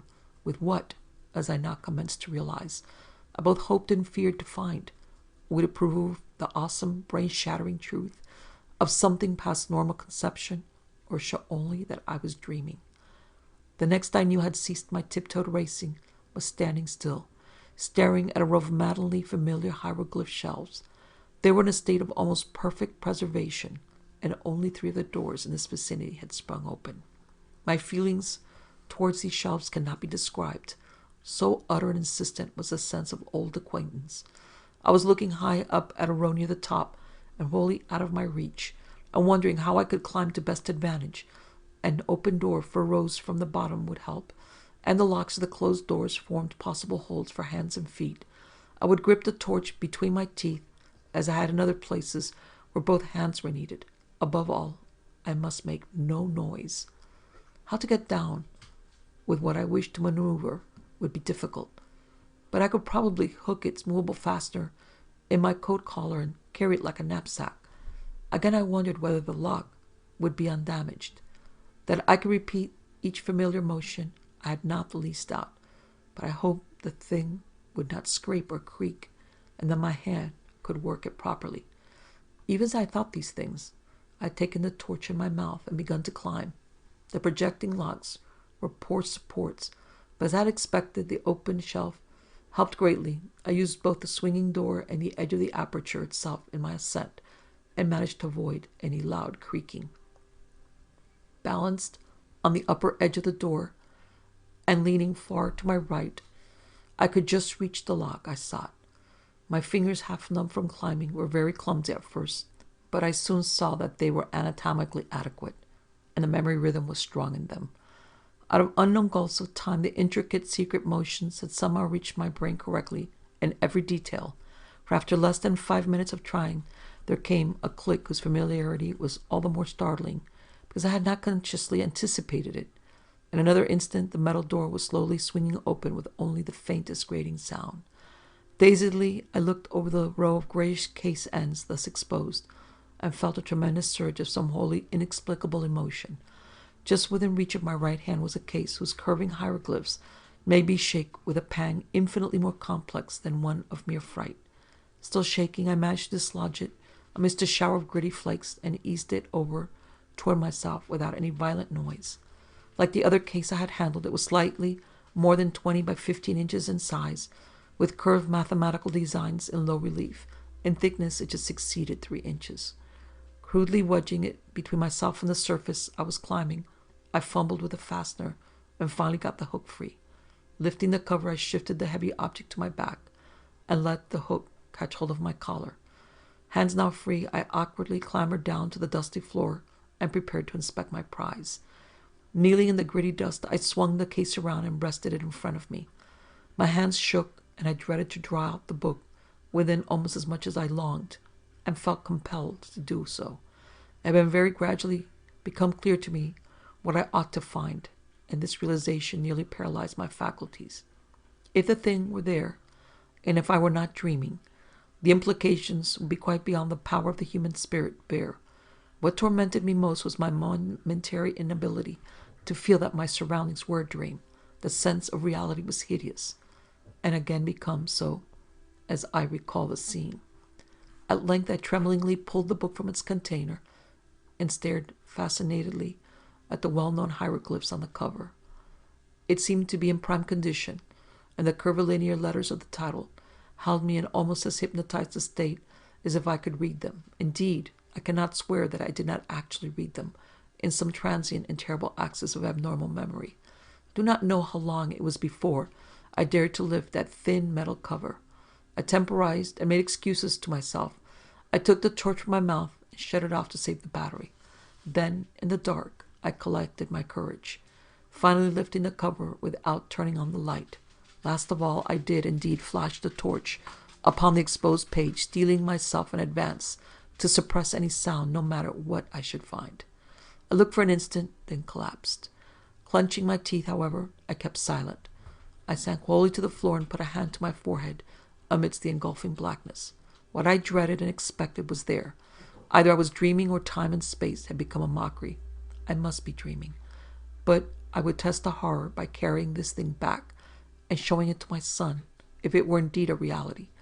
My head swam frightfully, even though there were no visible objects in the unbroken gloom to swirl about me. Ideas and images of the starkest terror, excited by the vistas which my glimpse had opened up, began to throng in upon me and cloud my senses. I thought of those possible prints in the dust, and trembled at the sound of my own breathing as I did so. Once again I flashed on the light and looked at the page as a serpent's victim may look at his destroyer's eyes and fangs. Then, with clumsy fingers in the dark, I closed the book, put it in its container, and snapped the lid. and the curious hooked fastener. This was what I must carry back to the outer world, if it truly existed, and if the whole abyss truly existed, if I and the world itself truly existed. Just when I tottered to my feet and commenced my return, I cannot be certain. It comes to me oddly, as a measure of my sense of separation from the normal world, that I did not even look once at my watch during those hideous hours underground. Torch in hand, and with the ominous case under one arm, I eventually found myself tiptoeing in a kind of silent panic past the draft-giving abyss and those lurking suggestions of prints. I lessened my precautions as I climbed up the endless inclines, but could not shake off a shadow of apprehension which I had not felt on the downward journey. I dreaded having to repass through the black basalt crypt that was older than the city itself, where cold draughts welled up from unguarded depths. I thought of that which the great race had feared, and of what might still be lurking, be it ever so weak and dying, down there.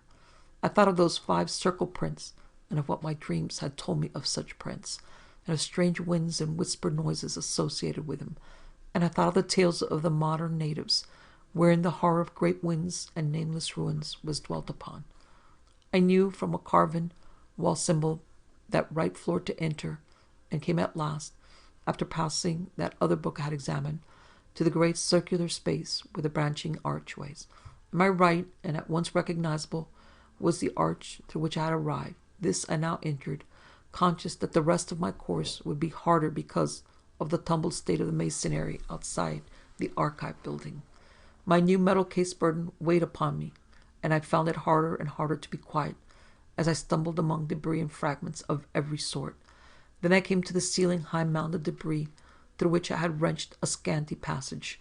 My dread at wiggling through again was infinite, for my first passage had made some noise, and I now, after seeing those possible prints, dreaded sound above all things. The case, too, doubled the problem of traversing the narrow crevice, but I clambered up the barrier as best I could and pushed the case through the aperture ahead of me.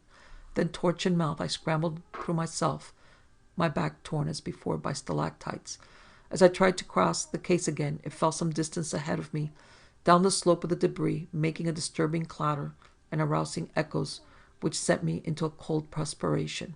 I lunged for it at once and regained it without further noise, but a moment afterward the slipping of blocks under my feet raised a sudden and unprecedented din. That din was my undoing, for falsely or not, I thought I heard it answered, in a terrible way from spaces far behind me. I thought I heard a shrill, whistling sound like nothing else on earth, and beyond any adequate verbal description. If so, what followed has a grim irony. Save for the panic of this thing, the second thing might never have happened. As it was, my frenzy was absolute and unrelieved. Taking my torch in my hand and clutching feebly at the case, I leaped and bounded wildly ahead, with no idea in my brain beyond a mad desire to race out of these nightmare ruins to the waking world of desert and moonlight which lay so far above. I hardly knew it when I reached the mountain debris which towered into the vast blackness beyond the caved-in roof, and bruised and cut myself repeatedly in scrambling up its steep slope of jagged blocks and fragments. Then came the great disaster. Just as I blindly crossed the summit, unprepared for the sudden dip ahead, my feet slipped utterly, and I found myself involved in a mangling avalanche of sliding masonry whose cannon-loud uproar split the black cavern air in a deafening series of earth-shaking reverberations. I have no recollection of emerging from this chaos, but a momentary fragment of consciousness shows me as plunging and tripping and scrambling along the corridor amidst the clangor, case and torch still with me. Then, just as I approached that primal basalt crypt I had so dreaded, utter madness came, for as the echoes of the avalanche died down, there became audible a repetition of that frightful alien whistling I thought I had heard before. This time there was no doubt about it, and what was worse, it came from a point not behind, but ahead of me. Probably I shrieked aloud then. I have a dim picture of myself as flying through the hellish basalt vault of the elder things and hearing that damnable alien sound piping up from the open, unguarded door of limitless nethered blackness. There was a wind, too, not merely a cool, damp draught, but a violent, purposeful blast, belching savagely and frigidly from that abominable gulf whence the obscene whistling came. There are memories of leaping and lurching over obstacles of every sort, with that torrent of wind and shrieking sound growing moment by moment, and seeming to curl and twist purposefully around me as it struck out wickedly from the spaces behind and beneath. Though in my rear, that wind had the clawed effect of hindering instead of aiding my progress, as if it acted like a noose or lasso thrown around me. Heedless of the noise I made, I clattered over a great barrier of blocks and was again in the structure that led to the surface. I recall glimpsing the archway to the room of machines and almost crying out as I saw the incline leading down to where one of those blasphemous trapdoors must be yawning 2 levels below. But instead of crying out, I muttered over and over to myself that this was all a dream from which I must soon awake. Perhaps I was in camp. Perhaps I was at home in Arkham. As these hopes bolstered up my sanity, I began to mount the incline to the higher level. I knew, of course, that I had the 4-foot cleft to recross, yet was too racked by other fears to realize the full horrors until I came almost upon it. On my descent, the leap across had been easy, but could I clear the gap as readily when going uphill and hampered by fright, exhaustion, the weight of the metal case, and the anomalous backward tug of that demon wind? I thought of these things at the last moment, and thought also of the nameless entities which might be lurking in the black abysses below the chasm. My wavering torch was growing feeble, but I could tell by some obscure memory when I neared the cleft. The chill blast of wind and the nauseous whistling shrieks behind me were for the moment like a merciful opiate, dulling my imagination to the horror of the yawning gulf ahead, and then I became aware of the added blast and whistling in front of me, tides of abomination surging up through the cleft itself from depths unimagined and unimaginable. Now indeed the essence of pure nightmare was upon me. Sanity departed, and ignoring everything except the animal impulse of flight, I merely struggled and plunged upward over the incline's debris as if no gulf had existed. Then I saw the chasm's edge, leaped frenziedly with every ounce of strength I possessed, and was instantly engulfed in a pandemonic vortex of loathsome sound and utter material, tangible blackness. That is the end of my experience, so far as I can recall. Any further impressions belong wholly to the domain of phantasmagoric delirium. Dreams, madness, and memory merged wildly together in a series of fantastic, fragmentary delusions which can have no relation to anything real. There was a hideous fall through incalculable leagues of viscous sentient darkness, in a babel of noises utterly alien to all that we know of the earth and its organic life. Dormant, rudimentary senses seemed to start into vitality within me, telling of pits and voids peopled by floating horrors and leading to sunless crags and oceans and teeming cities of windowless basalt towers upon which no light ever shone. Secrets of the primal planet and its immemorial eons flashed through my brain without the aid of sight or sound, and there were known to me things which not even the wildest of former dreams had ever suggested, and all the while cold fingers of damp vapor clutched and picked at me, and that eldritch, damnable whistling shrieked fiendishly above all the alternations of babble and silence in the whirlpools of darkness around. Afterwards there were visions of the cyclopean city of my dreams, not in ruins, but just as I had dreamed of it. I was in my conical, non-human body again, and mingled with crowds of the great race and the captive minds who carried books up and down the lofty corridors and vast inclines.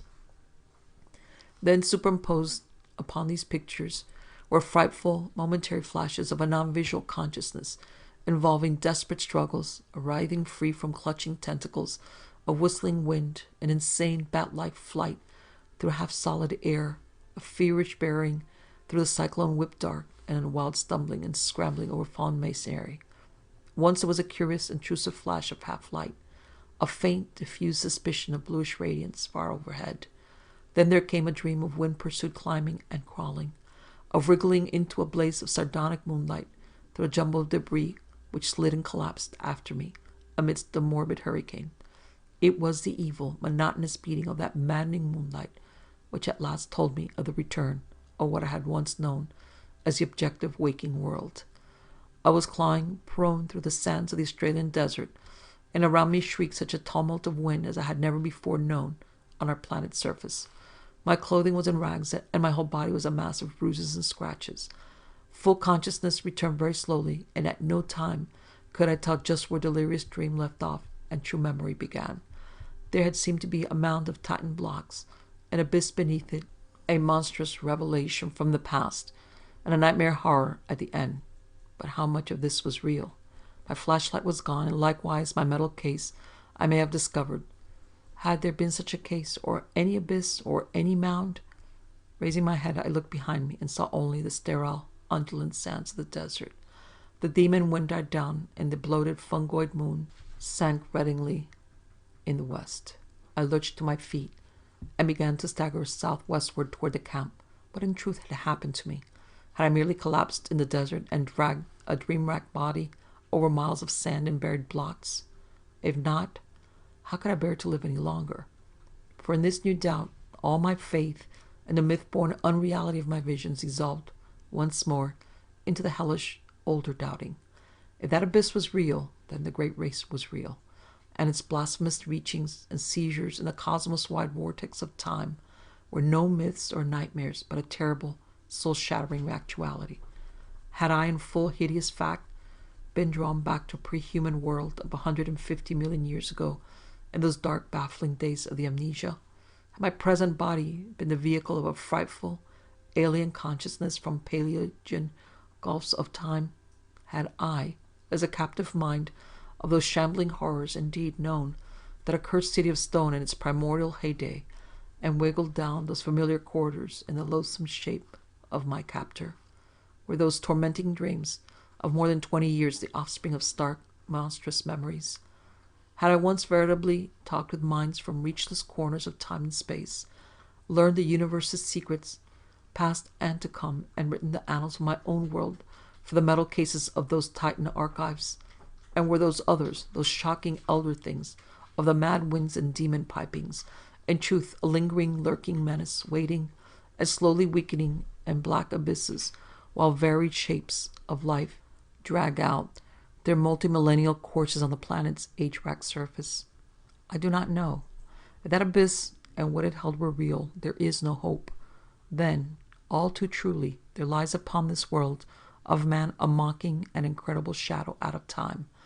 But mercifully there is no proof that these things are other than fresh phases of my myth-born dreams.